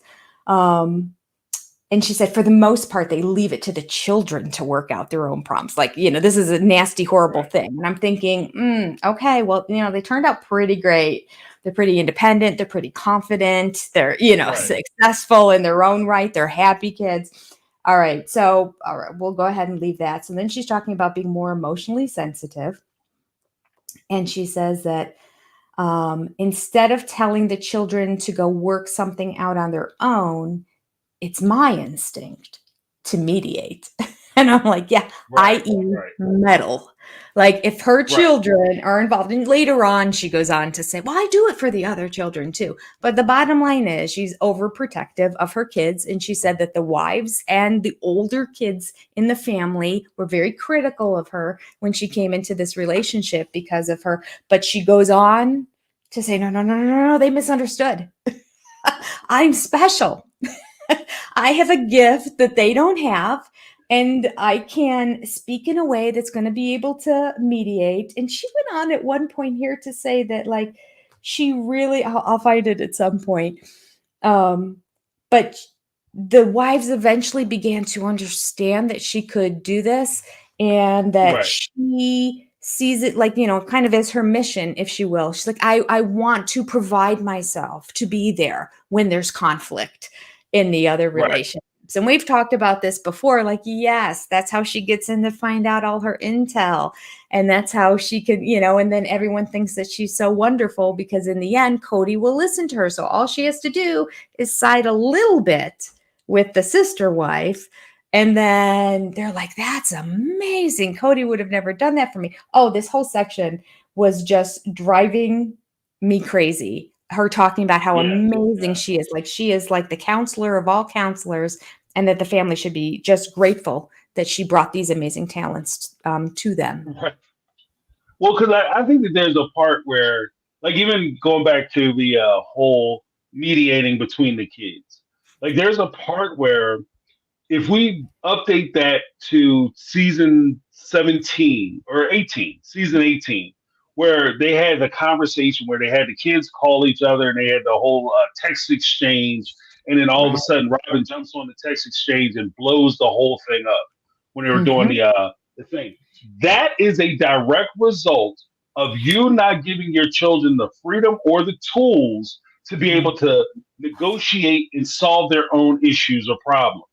If you as a parent always have to, if you find yourself always kind of ringing in and chiming in with these kids when they're having discussions, in my opinion, I think that you're disabling their ability to be able to deal with, especially their peers from peer to peer. Like, so if the kids are having a disagreement, because I think I know the reference you're referring to, or you mentioned earlier, where she says, if I find out that there's even the slightest disagreement, I sit those kids down and we try to get to the root and to the source of all the problems. Kids don't need that. I don't need that. Like when I was a kid, I didn't need to figure out what this kid, if we have a disagreement, we just have a disagreement and eventually we work it out. And that's how our friendship works. But if our friendship relies on somebody else to come in and mediate for us, then we don't have a friendship. Yeah. And that's kind of where the OG3 found themselves, because if they ever needed Robyn to actually mediate, and what she doesn't say in this is that they put an end to that. Like I think they did. They kind of fell into it in the first year, but they say, okay, yeah, this is the bull stuff. We're not doing this. We're not doing this no more because I need to be able to have a conversation with my husband the same way you can have a conversation with him. So they put an end to it, but that's what she doesn't say. But they have, like, if you want to be married to somebody, like, I don't need somebody to go talk to my brother, my dad, my wife, or anybody that I deal with. If I have an issue with them, I talk to them about my issue because nobody can explain my issue as good as I can. I know what I'm feeling. I know why I'm mad. I don't need somebody else to, he's mad because he's really angry because of that and that. I can tell him why I'm mad, and then we can have that discussion. But we have to be able to work it out. And I think that's where Robyn kind of, like I said, that's where she blew that whole conversation up on a text message. I wanted to be there to protect my kids. Your kids don't need protection from their siblings unless there's something going on. In which case, maybe they shouldn't be talking to their siblings if it's that dangerous for them to talk to. Right. Which didn't happen because all of them were on the text chain. So there's no way that something dangerous or unsafe was happening on this text chain, that she just didn't like the way that it was going. And so she shut it down. There's a line she says when she's talking about the sister wives and how she really wanted to be closer with all of them. She says, I want them to know that I will always be open to hearing what is bothering them so that we can get closer. How manipulative is that? So she writes this in the book so that they'll read it. I just want you to know I'm doing this for you. Like, I don't want to do this for you. I'm doing this, and it's going to make us closer too. So tell me everything. Yeah, tell me all your problems. Tell me all your secrets. Like, it'll make us closer. Yeah, I'm sure it will. Yeah. But because even with that, like, the one thing that really struck me is that is she's manipulating, or maybe that is the right word. It's double entendre. But if she's manipulating the situation and she's manipulating these words, it makes it sound like she's open to this. And there was one point in this whole category of things where she was talking about, well, I felt as though, because if you go back a little bit, she had a thing where she was saying when she was coming into the family, they were treating her like this helpless lamb who was coming into the family. When things became difficult between me and my sister wives, they have a tendency to block me out and not give me a voice, while they might be jealous of my relationship with Cody, because she keeps throwing that in there. They might be jealous of my relationship with Cody that apparently she didn't have, and she wasn't she wasn't his favorite, but they're jealous of her relationship with Cody. It says, I don't think they realize how often I'm confronted with the fact that they will share, they all share a history that I will never be a part of. And she goes on to talk about how she comes into this family that has an established culture. And in the next couple paragraphs, or the next entries, she goes on to describe how she tries to dismantle the culture of the family. Because if the culture of the family is, if you're not bleeding, don't snitch. Or I forget what it is, don't tattle. Don't snitch. Snitches get stitches. But if you are, if you're not bleeding, don't tattle, and you're trying to change it to, we need to be open emotionally and emotionally available to one another, you're changing the culture of the family. So that whole thing, that whole diatribe you put out about, you came in and you were at a disadvantage because they have all this history together. That history doesn't mean anything if you're changing the culture of the family. And this is her being separate. Like, this is her being separated from the family, even around the corner. Like, you have your own family with Cody. You're not part of the Brown family. You're not joining them. You and Cody are forming your own family. You're forming your own tribe. And these other women can either get on or get off. And that's where we were in season 16, certain 16, 17, and 18, where these women can either join your tribe or they can hit them streets. Yeah. And that's kind of where we found ourselves, Yeah. Yeah. A little bit of that attitude comes out at the end of that page too, where she said she was upset, as you mentioned, the whole little lamb thing, and that the wives are trying to mother her. And she said, I have to remind my sister wives that I survived both a difficult marriage. There we go again. Right. and several years of single motherhood on my own. Okay, there really weren't several years because you were really with Cody with the hope, like, all right, and daddy paid for Within the months of apartment divorce, and the house you were living in. And okay, but fine. And then she goes on to say, I'm strong and independent. While I'm grateful for their advice, I don't always need it. Period. End of sentence. I just wrote, damn girl. Like, all right. If you say so. I'm like, I think you should be a little more open and not come with all of your ideas to everything. Like, maybe you should just take a back seat for a while and you might blend in a little bit better, as opposed to saying, this is how we do holidays and this is how we do this and this is how. Oh, she just doesn't get it. Well, because even what, like, because I agree with that, because I think that, like, there's a point in that where I kind of take that as shots fired. And I say that to say this. If she says, look, these women are coming to me, and as you expressed, like, I'm a divorcee, I have to remind them that I too have been married. I was in a relationship, it did not work out. I left him. I was a single mother, and what she's saying is that I have life experiences that you naive, innocent folks don't have. You went from your parents' house into Cody's house. I've been out there in the world. I have experiences. I know how the world works. So please don't try to lecture me on how the world works. I need to teach you. And again, this is the that grandiose approach to her, saying, like, I am fabulous, I am wonderful, I am strong, powerful, and independent. And I am independent. In fact, she's saying, I'm independent in a way that you ladies have no idea about. Like, I know a world where I was a mother who was 100% responsible for her kids. You guys have never been 100% responsible for your children. That's that's the feeling I got when I read that. So it was a very backhand comment. I would love to see Janelle's face when she read that, because Janelle, at one point, left, got her own home, got a degree, had the kids, and was still bringing the kids back, so they were still part of a family, and probably giving half of everything she earned still to the pot to make sure that the rest of that was being funded. But I know that that's where Robyn's coming from. You're absolutely right. But I would just love to see, to be a fly on the wall when Janelle and Christine read this. What I would give. Are you crazy? I have a couple more. Go ahead. And that's actually the point too, where you look at it and say, and you wonder why they don't like you. You know what I mean? Like, you read through this, I don't know why they don't like me.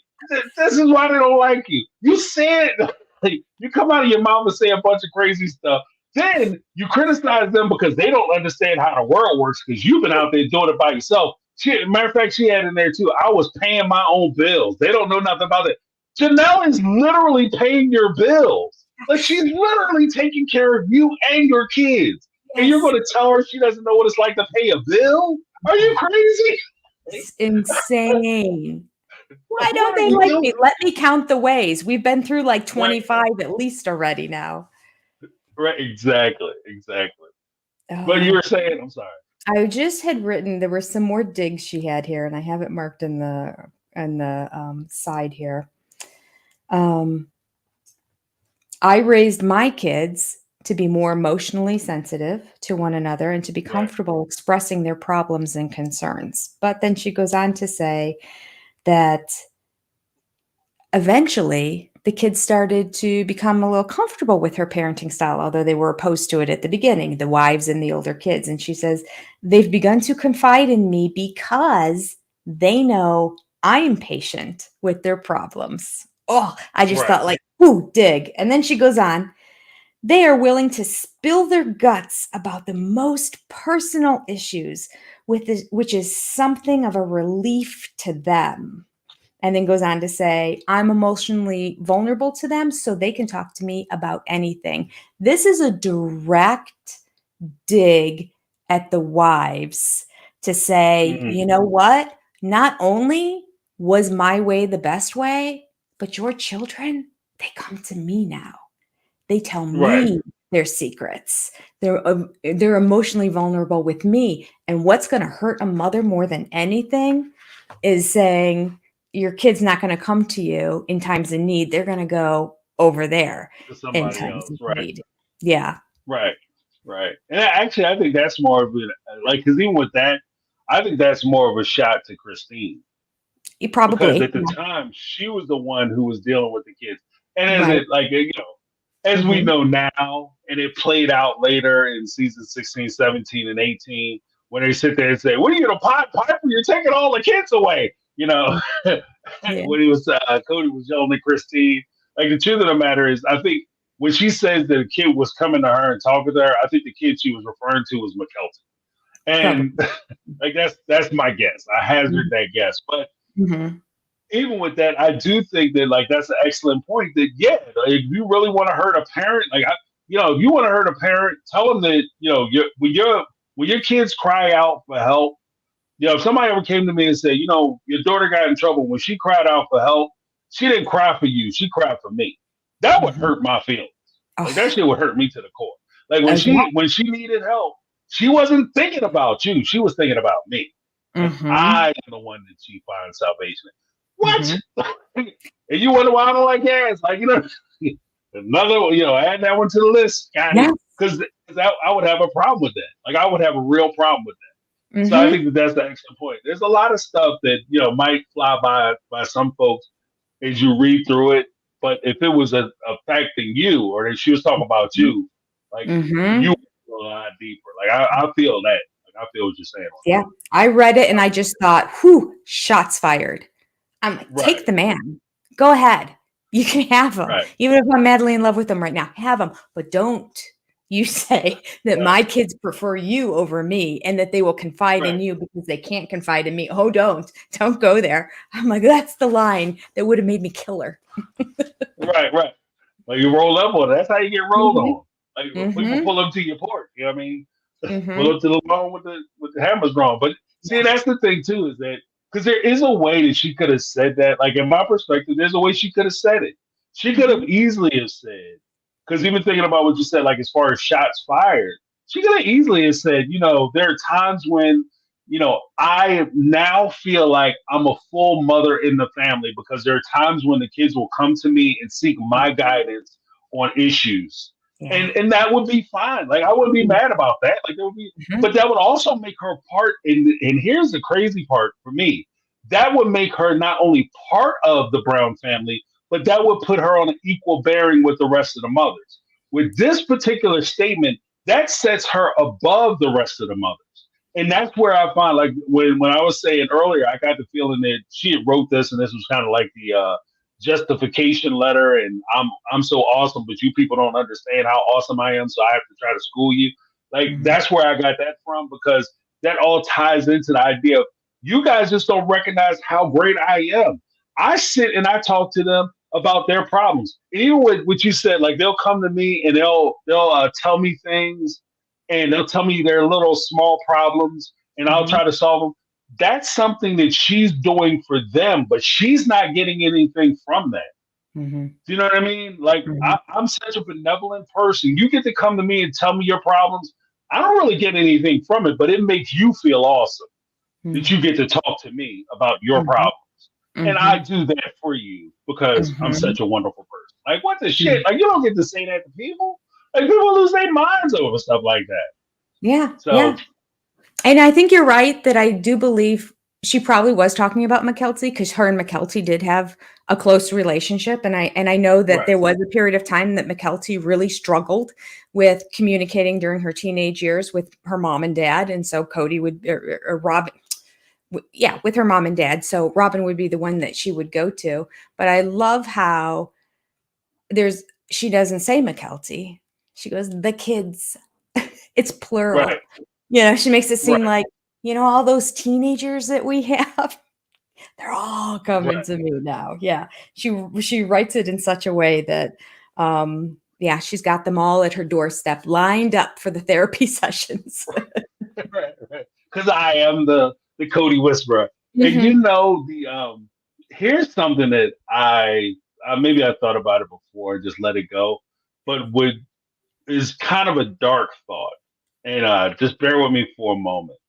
How incredibly dark would it be if Robyn were to allow McKelty to come over, not because she's genuinely concerned about McKelty, but saw that as a way for her to manipulate her way into the family, like Mhm. somebody who she could control or manipulate. So you allow her to come over, you spend time whether you feel like you're justifying and validating her concerns and her feelings, but you really don't care what's going on, but you validate her so that you can win her over because you need somebody in the family to like you.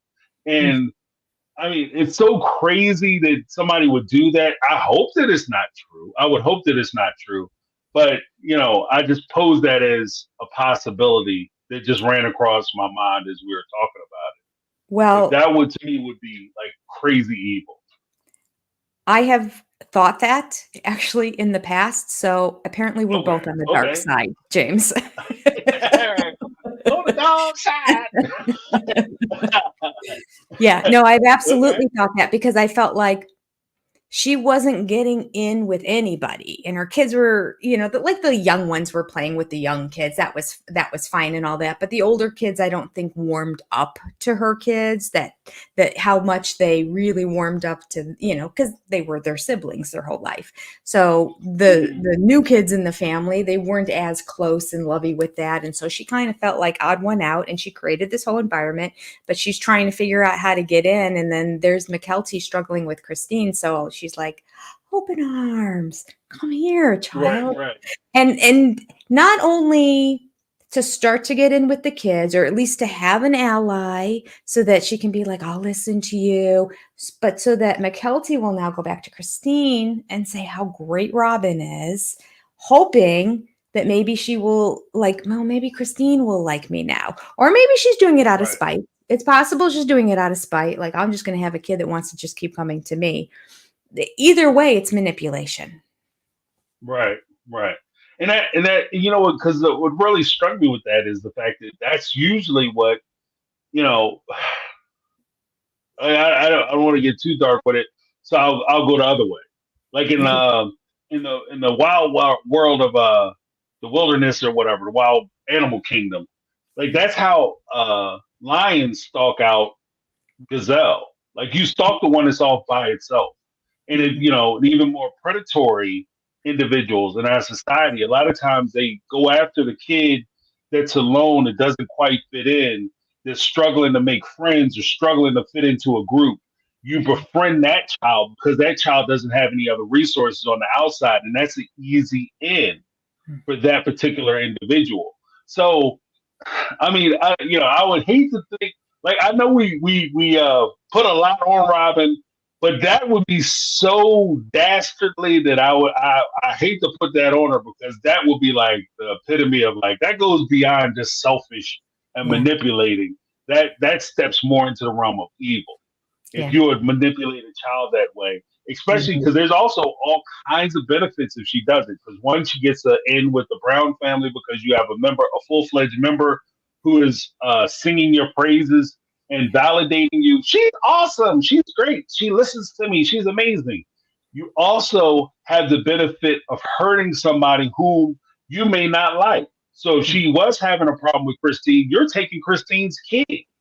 You know what I Mhm. mean? And you're bringing her over to your side and your perspective. That hurts. So I mean, there's a lot of, and I can run a whole list of stuff that you would get if you were doing that, but it would just be insane that you did. Like, I hope she didn't. Like it's one of those Well, things. Like I hope that's not what happened, but that's probably what happened. I mean, and it's not that far of a stretch to think that that is what her intent is, because when you read her Uh, description of it here in the book, it's straight up, it feels straight up evil. That the way she words it and comes right out and says, they're coming to me now, their deepest, darkest right, secrets, not naming anyone, making it sound like it's plural, like it's basically all the teenagers and all that. Like, eh, she wrote it in an evil way in this book. I don't right, understand any other way to interpret it. Like it like hit me to the right. core when I first read it and went, "Phew, back off, Yeah, Robyn." yeah. Those are Well, fighting words. because that's the thing too. Because when I read it, the way I read it, it wasn't just like one or two kids. She wrote it like Yeah, all the kids. Like I have yeah, all the children now. Like she, like, you know what I mean? Like she children of the corn over at her crib. Like, you know what I mean? Yeah. Yeah. Yeah. Oops, you went mute.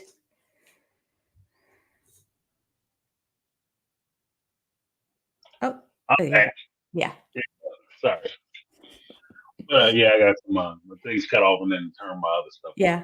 Yeah, I like what you said there at the very end, though. She makes it sound like, well, you guys got the feeding and the educating part down, and I've got the emotional component where now all the kids will come to me when they have any kind of issues and problems, or, they just have secrets that they need to share.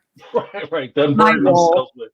And now, oh my gosh, like that just occurred to me too. Like even with the whole idea of the secrets, like because like if you have kids and they go somewhere, one of the things you tell your kids is like, don't be out there talking house business. Like you ever heard that? Like don't be talking about the house stuff that happens in the house. You don't go out and be telling people outside the house what's happening behind these doors. That's none of their business. You keep house business at home. And if she develops those types of relationships, because one of the things that because it just hit me and I'm all excited about it. But one of the things that always hit me was one of the protections they had, and one of the things they had always talked about during the course of the show is that in the bedroom, that's a private place that the sister wives don't even go into each other's bedrooms. They might go into each other's houses, but they don't really go into each other's bedrooms. And the idea that you could have somebody who is inside your house going to another wife and telling them everything that's happening in those four walls, not only with the wife or the child to the mother, but the child and the father, and what's happening when the dad comes in, and what their relationship is looking like, what issues they're having, what conversations and discussions they're having, what are they arguing about? Especially if you look at, and maybe I'm kind of spiraling here, but especially when you're looking at stuff like Robyn is putting together when she planned to go to Arizona. Wouldn't it have been nice to have somebody in the house who would have came back and told you what Cody and Christine were arguing about when you presented the idea of going to Arizona? You know what I mean? Like you're building spies in the house. Like, I don't know.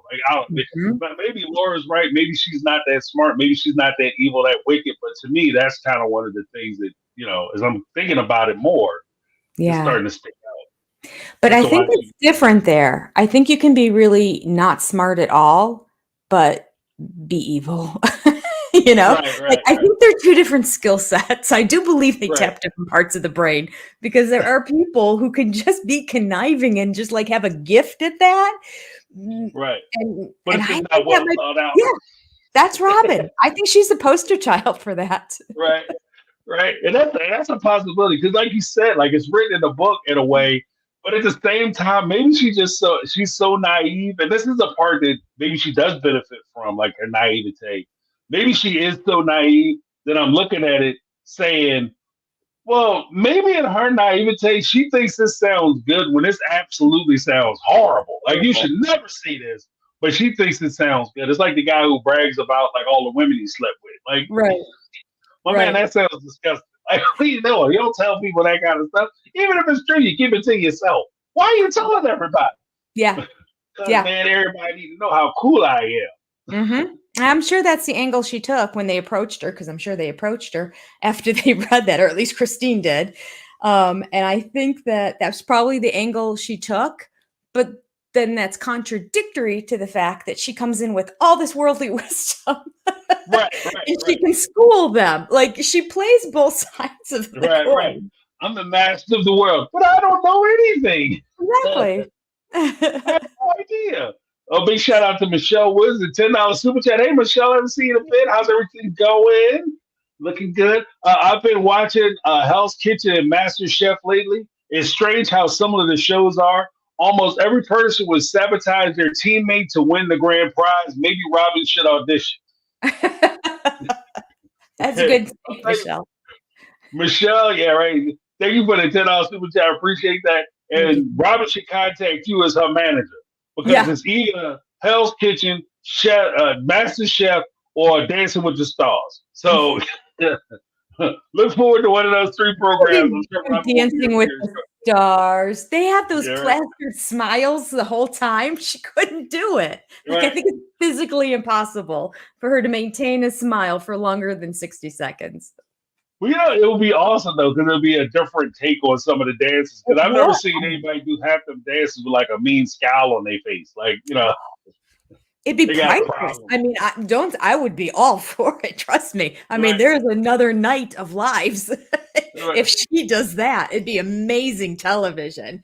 But I don't think that they'll ever put her on because I don't think they can get that up. And you know how they hold it? Like they have that all the time. They always seem like they're literally going to jump out of their skin because they're just so happy about everything when they cut to them before and after the break. And they talk so, I mean, to the point that if you really know some of them and then you see it there, you're like, whoa. I mean, they get coached really hard on how to keep that persona throughout that entire show. It would be amazing to see her try to do that. I'd love it. Right. But she had that look like, damn, how tight are those shoes? Like, you know what I mean? Like she had that tight shoe look. Yeah. Like her dogs is howling. Like she's in trouble. Yeah. Pie Wacket, Peggy. I think that's right. Yeah, I think so. Pie Wacket Peggy. That's a cool name. Pie Wacket Peggy. I'm Peggy. Petty. I'm thinking about Robyn. You got Robyn on the brain. Petty. Peggy. 989 super chat, super sticker. Thank you so much. That's awesome. Thank you. Thank you. That's a cute cat too. I like your cat. It is cute. All right. But so we talked about her being emotionally sensitive, emotionally available, and emotionally for everybody. And then the protector. I think we had talked about that. I go out of my way to create an environment that is safe and protected for everyone in the family. And from that, I kind of went into the whole thing where she says she speaks Cody during the first year of the marriage. To Cody, her sister wives began to recognize what they call my emotional intelligence. So she was bragging about how emotionally intelligent she is. And even when Janelle has expressed to me that she is grateful for my ability to make a tough conversation safe, Mary also confides in me when she is working through an issue because she knows I will validate her feelings. I think you had read that portion earlier. And one of the things that I wanted to focus on was the idea of Janelle saying that Robyn makes the conversation safe to have. This actually reminded me of a time when Christine was complimenting Robyn on the show. And she had said something to the effect of, you know, I love when you came into the family because if you disagree with Cody, you'll say things to Cody that I didn't even know you could say. I never knew you could disagree with him because you'll disagree with him openly. And he listens to what you have to say. The truth of, like, when I heard her say that, even when I read this passage, it reminded me of that, even from the respect of what she had said earlier with Cody actually loving her and caring for her more, and the wives being jealous of it. The truth of the matter is that she could say that stuff. Like, to me, if he really cares for her, she could say things that the other ladies couldn't say to him. So they didn't have the room to say it, because if they were to say it, it would have created it would have been a completely different outcome. It would have been a completely different issue. Well, yeah, because after she came into the family and they saw that, eventually Christine did find her voice and started to speak up. And Cody did not like it. Why no one gives me respect. I'm the head of this family. I don't need a bunch of voices coming in. Like, he started to get really upset then when they saw what Robyn was able to get away with and thought, well, shoot, if she can do it, then maybe I'll speak up too. Like, no, you can't. You can't. Only Robyn can. Right. You better not be. That's right. Yeah. Well, it's just, and I think that's just the thing too, because like Mama Corpse Maker, Mama Corpse Maker, it's like, don't bring her kids home late. Emotionally sensitive equals manipulative. And I think that that's part of it. Like, by saying that you're emotionally aware and I'm sensitive to other people's issues. She had said that earlier, like she was sensitive to a lot of people's problems. That was her way of saying that I recognize which way the water is going. And you could trust me because I know what's happening and I'm aware.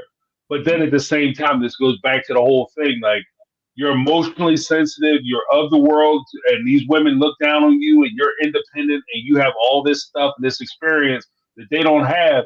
But then at the same time, when things happen, you just figure it out, and you realize now that you shouldn't have did this. You didn't know that this was something that was wrong. I had no idea that there were problems.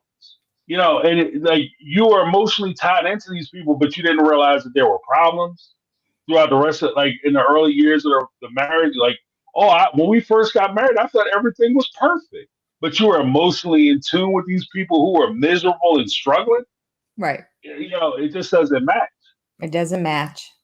That's her MO, though. There's so much of that in her life and through all these episodes and all these seasons of that, of her she says one thing and then later on she says something completely contradictory. Right. And it's insanity. But the last bullet point I had, I think I jumped over everything. But yeah, the last bullet point I had was one of the last sentences said I had the benefits of being a sister wife. That's what I labeled it as. This is what Robyn had to say. She said, "My sister wives already do so much for me that sometimes I feel lazy." Stop right there. Sometimes she feels lazy because she's not doing nothing else. I know. She's got nothing else to do. Can you believe she put that into print? And I'm like, all right, absolutely. We're on board. Some truth is coming out all of a sudden at the very end. Right there, you just gonna put it all out there. She said, "I had grown used to taking care of myself, attending to all my business affairs, my housekeeping, and my child rearing. Now, Janelle does a lot of the accounting for the family. Christine entertains and keeps the kids happy when they are together, and Mary gets us all organized for trips. They have taken such an enormous burden off of me. I've had to grow accustomed to having so much taken off my plate." And when I read that, I was like, and then they gave her a nanny. They gave her, she hasn't had to work. Like, there's a lot of stuff that she's just not responsible for. And when Christine said that, what does the nanny do? Like, I think it's kind of morphed into, like, what does the nanny do, and why is the nanny doing it? Right. If you're home and these are your kids that you wanted to have, and you wanted to be a part of, like she said that she wanted to be a part of the big 18 children family. Like, at the time it was like 13 kids plus her 3, 16 kids. You wanted to have 16 kids. Now you're responsible for a fraction of that, and you have help. So what are we doing? You know what I mean? Yeah. I'm writing that down, James, because I just love that quote.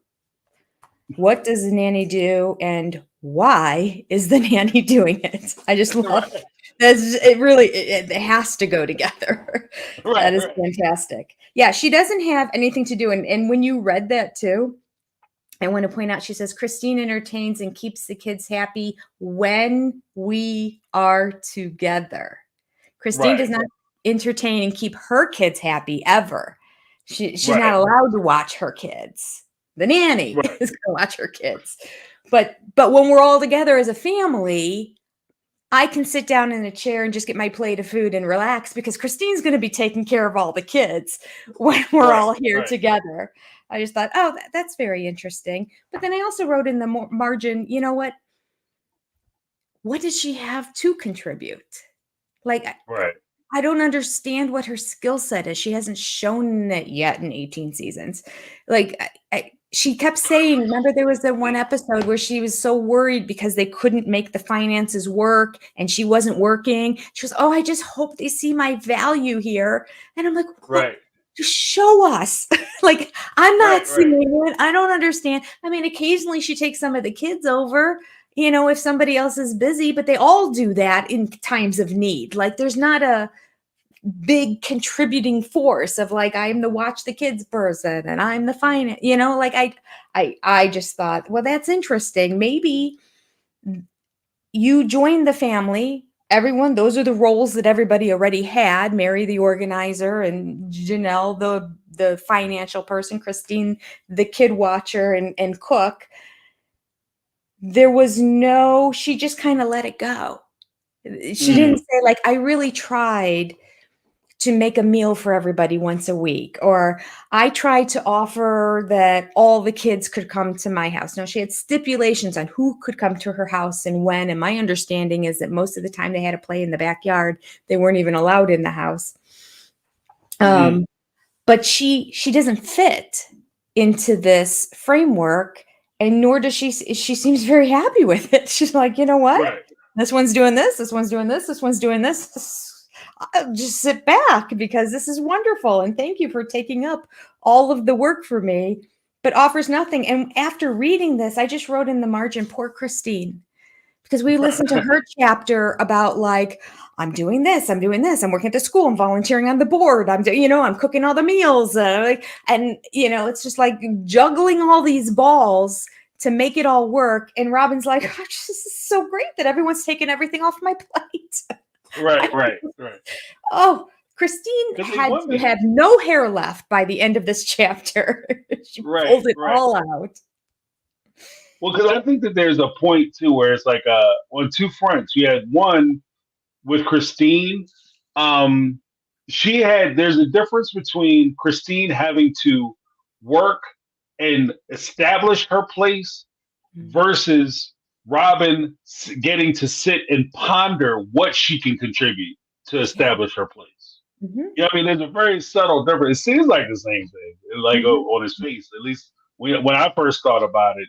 But if you really dig into it, like Christine was actually doing stuff. Like you said, she was going to the school, she was doing the church, she was having school, like she was homeschooling, she was watching kids, she was going to work. Robyn comes in, she was like, I don't know, what do I have to offer? What am I bringing to the table? Which actually leads into my second point, which is what Cody's mom and Janelle's mom said about their relationship with Wynn, Cody's dad, where they talked about Cody's mom had said when Janelle came into the family, I think her name is Janelle, but when Janelle's mom came into the family, Cody's mom said, my job was taking care of the kids and the house, and her job was taking care of Wynn. And so I think that when you translate that matriculates down to Cody and OG3 plus Robyn, Janelle's job is bringing in money. Mary's job is maintaining the household and kind of enforcing those rules. Christine's job is being the person who's the homemaker, dealing with the kids, the meals, the events, the special stuff like that. And Robyn's job, what makes her special, her power, was taking care of Cody. And that's where she's responsible for Cody. And this is her thing. So she's responsible for Cody's happiness. And that they were okay with that, but the wives weren't. Christine M had Christian M said, it wasn't Robyn, it was financial independence that gave them the push to leave. Without that, they'd still be sitting there miserable. I don't disagree with that. Because ultimately, I think that the show itself, as bad as the show has been in some parts for the Brown family, it was a blessing in other regards. Because had it not been for the show, then Robyn, when they came into the family, had Robyn not come into the family, they never would have been able to actually do the show. The show would have been as successful as it was. And without the show being as successful as it was, I don't think they ever would have generated the income that they would have gotten. The kids wouldn't have had the world experience that they had. And the women, frankly, wouldn't have had the ability to leave.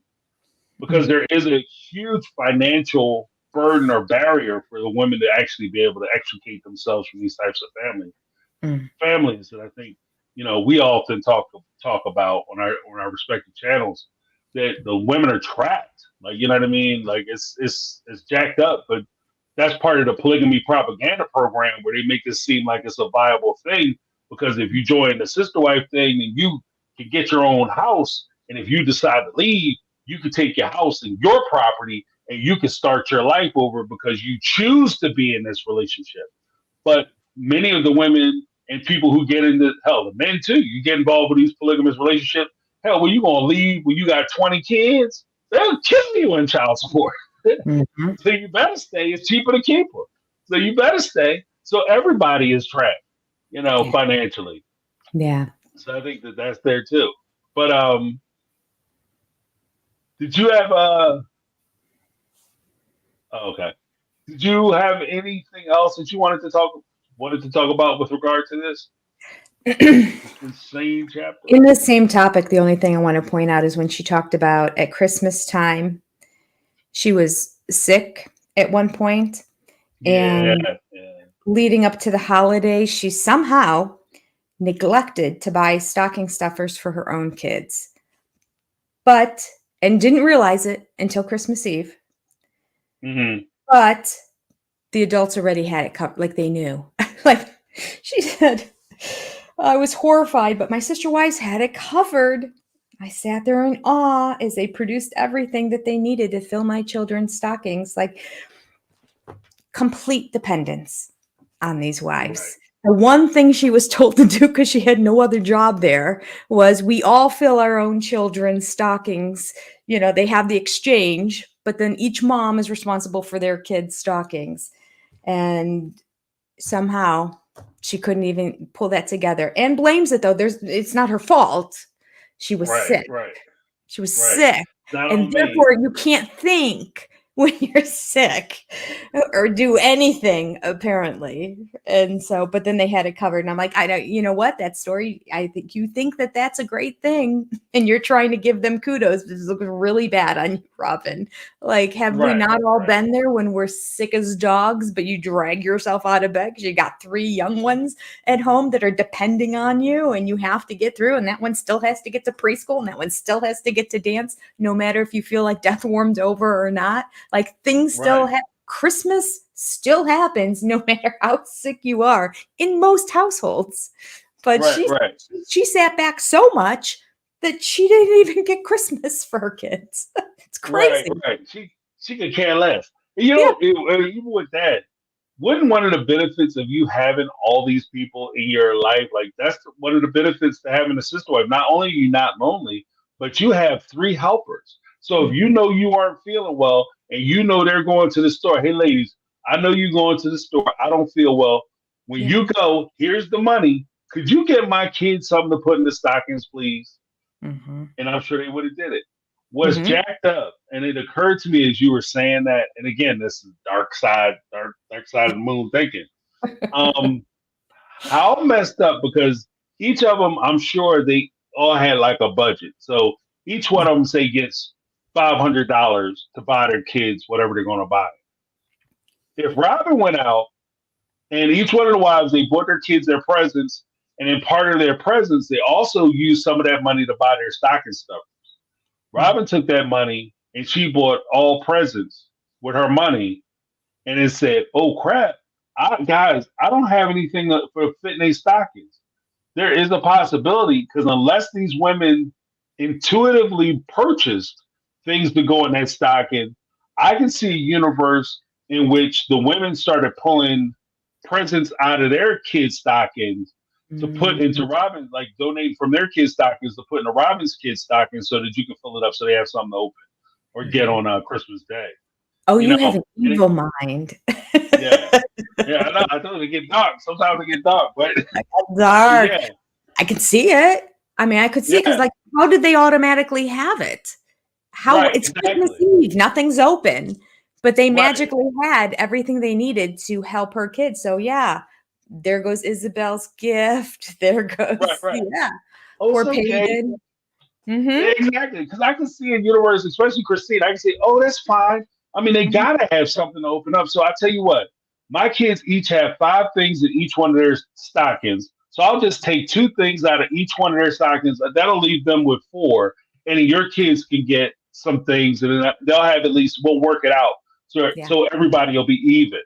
You know, and the kids are obviously they aren't going to really think about it, but I mean, holy smokes! Like if that's what happened, I mean, I would feel terrible if that's what happened. But like I don't know, like I'm just playing around with it, and as I think about it, I would hate to think that she would do that. like again, this is one of the things. Like I would hate to think that you would do that, but Mm-hmm.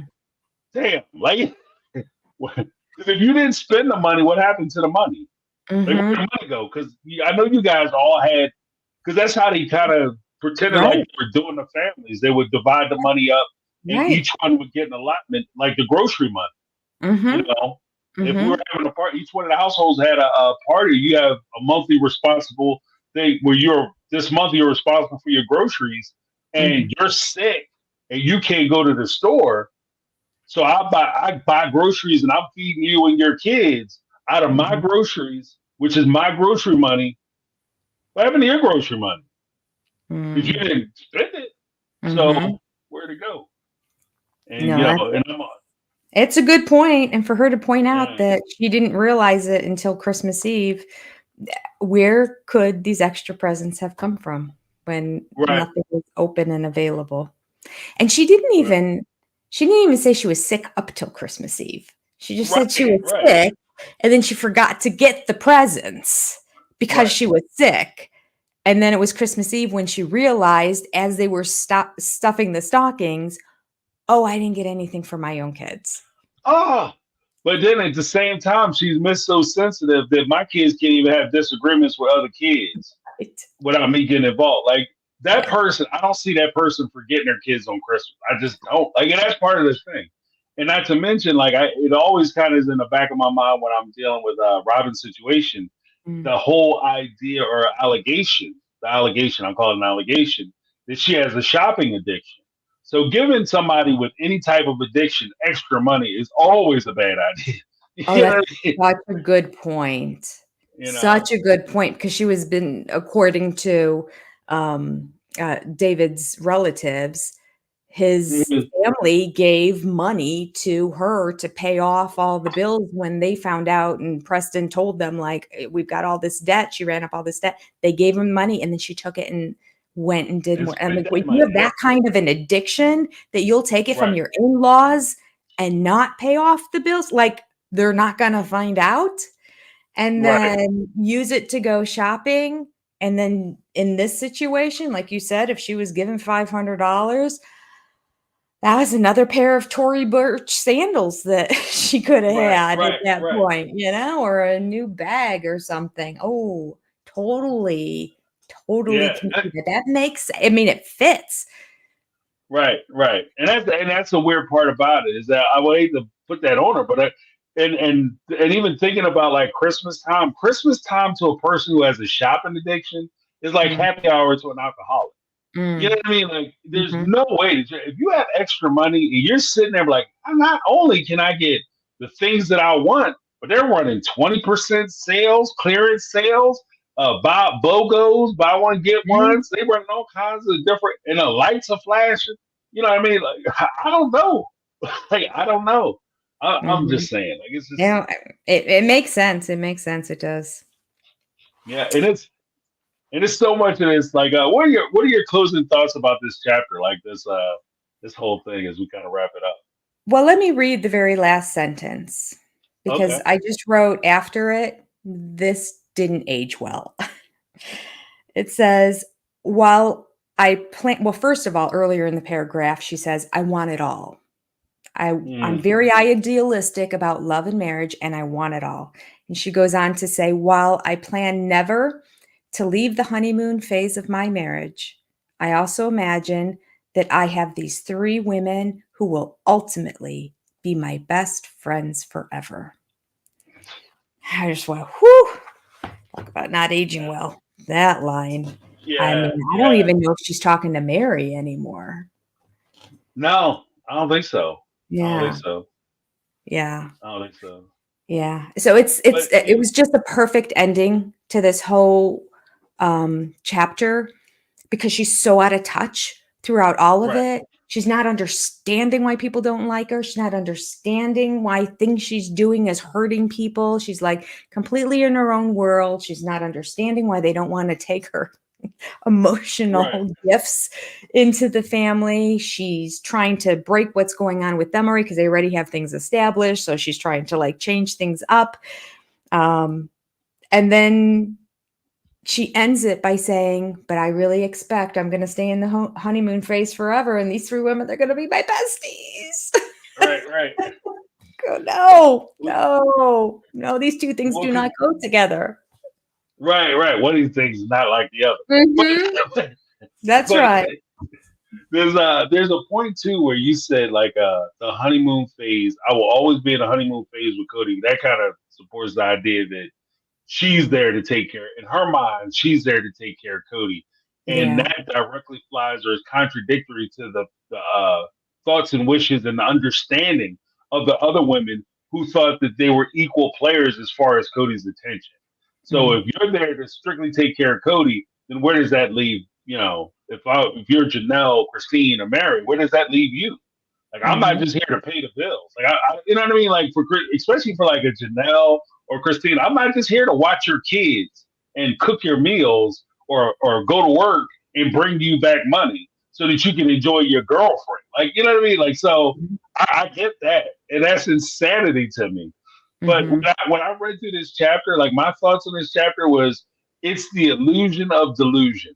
Like that, I kept thinking of that because she's so delusional, and this whole image that she's trying to put out to the rest of us that, oh, I'm an innocent person and I really have a good heart, because that's something that she even did in this season's look back episode, like where she talked about, oh, people don't really know me because I'm such a good person, and they really just don't understand me after 18 seasons. They don't really understand how awesome I am. They had me misunderstood. That's what this whole chapter was. It was, you guys had me misunderstood because I'm such a good person. I'm emotionally available. I'm emotionally intelligent. I'm here. I'm innocent. When things go wrong, it's not my fault. It's always either Cody, TLC, one of the other sister wives just being jealous and mad at nothing because I'm not doing anything because I'm the innocent one. And that's kind of what I got from this whole thing. It's like this whole thing was really read to me like a propaganda papers, like where she was like, I know what you think you saw, but you didn't see what you saw. So I'm going to tell you what you saw. This is what you're looking at. Like, what? So true. I don't think so. No, it is. Like, I think you may be mistaken, Miss Robyn. But I think so I mean, overall, as an audience member to the show, a person who watches the show, I think that it's contradictory, heavily contradictory to a lot of what I've seen and what I understood about the show. On the other side, as a content creator, I appreciate the bullshit because that gives me something to talk about. You know what I mean? So I'm kind of torn in that regard. Yeah. Because it's just so crazy. Like, this chapter was crazy. It was crazy. It was. This is only like 2/3 as long as Mary and Janelle's chapter. It's similar to Christine's, but in terms of length, I'm like, oh, it's a nice short chapter. I'm like, oh, every line. Are you kidding me? Chock full of nuts is what it is. Yep. This thing is a Snickers bar. It's chock full of nuts. But yeah, I agree. It's because the other ones, I feel like even with a lot of the stuff that she described, like I felt like with Christine and like Christine, Mary, and Janelle, it felt more like they were trying to tell you something. Whereas with this particular chapter, I felt like she was trying to explain. Yeah. Like, let me explain to you what happened. You misunderstood the dress stuff. Let me explain to you what happened. Let me explain to you what happened with why all the people trust me and all the, because even with the whole what is it called? Emotional intelligence and the fact that people were coming to her and the fact that she solved a lot of her communication problems, that's the value that she's supposed to bring to the family. So when you talk about value, that's the value that she brings to the family. Like, I was a great communicator. I'm the family therapist. So that's my value. Right. And I know all their problems and their issues, and I want to help them with them because I'm the family therapist. And they should all listen to me. And that's, and like Janelle said, like she thinks she is. Yeah. Her value, her gift is a contributing force to the downfall of the family. Right. She might not be all to blame, but No, she's that's got a a heavy hand in it. contributing force, just a Right, contributing, right. but it's a Yeah, no, contributing. absolutely. Yeah, yeah, Absolutely. yeah. Because I think that I think she gets a lot of heavy blame for it, but at the end of the day, there are a lot of different factors that go Oh, into why the family failed. mm-hmm. But I don't think we can overlook her contribution Right. to the family failing. And that's Absolutely. why, like, I think I'm on board with you. Like, she is a huge contributing factor. She's not the cause. No. And, the way Cody was going, and especially if the show would have taken off, and this is just my feeling, if the show would have taken off, they would have aired the show, and sans Robyn. Robyn's not on the show.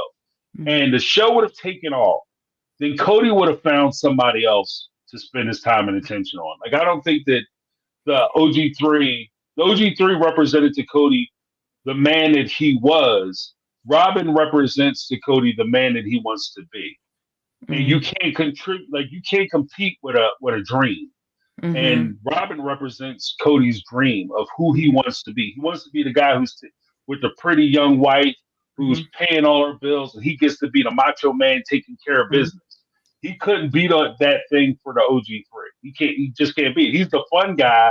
He's the Mm-hmm. guy that you struggle with, and he's the normal guy that you thought was cute. But he's not the guy who came in it on his white horse as a white knight and saved you from the dragon. And he gets to be that with Rob, or at least Rob Mm-hmm. makes him feel like that. Yeah. So he just would have found somebody. I think he just would have found somebody else, and that's just my perspective. Yeah. Yeah. No, I agree. I agree. This family is amazing. Yeah, there's no two ways around it. It really amazing. it's this is I hate to say it, but this is good TV. Right. Horrible TV. Horrible. Let me be clear. Horrible. Right. And yet, as content Well, creators, this makes for great TV. right. Again, this is where I was when you said, like, oh, if they come to you and ask you about a reality show, this is what I'm looking at. Like, if they come to me and ask for a reality show, because they had people who could, like like I said, the one guy from My Five Wives, he seemed like a decent enough dude. Like, I really Yeah. didn't dig into him as much. He didn't Yeah. seem as creepy as a lot of the other guys that have Joe Yeah. Darker. No, I But he agree. didn't I seem liked as him a lot. Yeah. right, Mhm. right. He didn't seem as creepy. But there's a reason why that show didn't work because he did seem as creepy, Yeah. and Yeah. so if they come to you, if the reality people ever come to you and ask you to be on a reality show because they've heard about you, go home and do an inventory. Like, I'll call you right back. That's right. That's right. Family meeting time. But, yeah, right. You're right. But do you have anything coming up this weekend that we should look for this week that we should be looking forward to?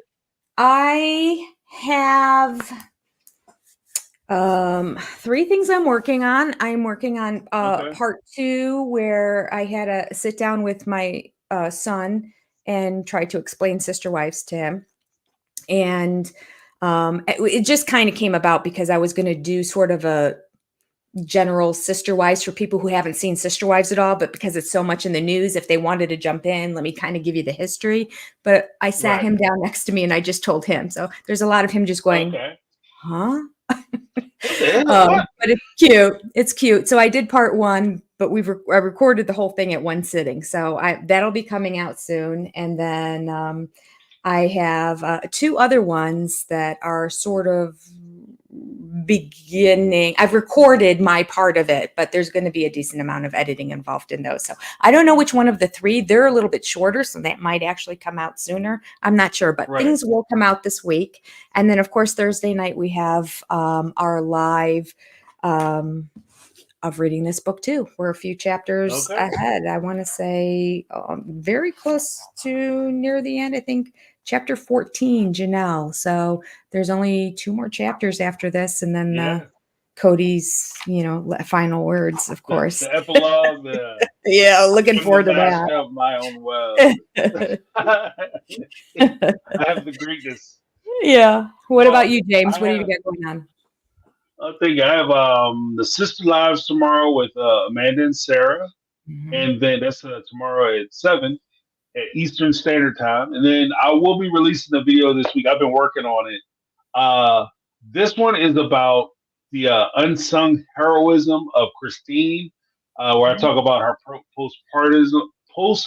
postpartum depression and dealing with the family. So I try to make some salient points, but I'm trying to do it in a light manner. So it should be an interesting video to watch. That'll be So great. keep an eye out for that. So it should be fun. Take it easy. Don't worry about it, guys. Take it easy. Take it light. It's cool. But that's all I had. But before we go, I want to make sure I thank everybody in the chat. Thank you guys for tuning in, hanging out with us. Yes. Thank you guys all, especially the moderators. Want to give a special shout out to Lynn Skinner, Rochelle J, Lizzie B in the house. And I want to make sure I didn't miss anybody. Did you have anybody else? It was just Lynn Skinner. I think Lynn Skinner was the only one here again. I didn't know. I wasn't looking at it the whole time, but I anytime I did look at it, I just saw Lynn. Okay. Lynn, if you saw anybody else, you can write it in and make sure you thank them for us, okay? Because I think it was just Lynn today. Okay. All right. Well, if we miss you, I apologize. We'll get you next time. That's right. We do a special shout out at the beginning. Yes, we did. Thank you to all the mods. Really. Lynn Vaughn was here? Yeah. Okay. Lynn Vaughn was here as well. Thank you, Lynn Vaughn. Okay, awesome. So I just want to make sure we don't forget anybody. Yeah. But I appreciate everybody hanging out, being super chill in the chat. Hopefully everybody had a good time. We try to keep it light, keep it fun, keep it moving, and keep it interesting, especially as we talk about the foolishness regarding the sister wives and becoming sister wives. We'll be back next week on Sunday. Are you coming back next week on Sunday? You be here, or are you busy? I will be here next week on Sunday. Yes. Okay. All right. So we'll be back again next Sunday. It's going to be awesome and amazing. So make sure you block that time out, 7 p.m. I'm James. That's been my take.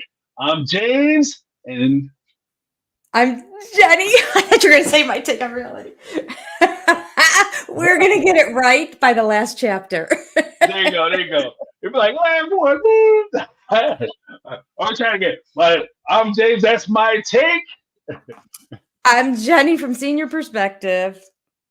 Thank you guys for hanging out. Appreciate you. Make sure you take it easy. Tip your bartenders and your waitress staff on the way out. Have a good night, guys.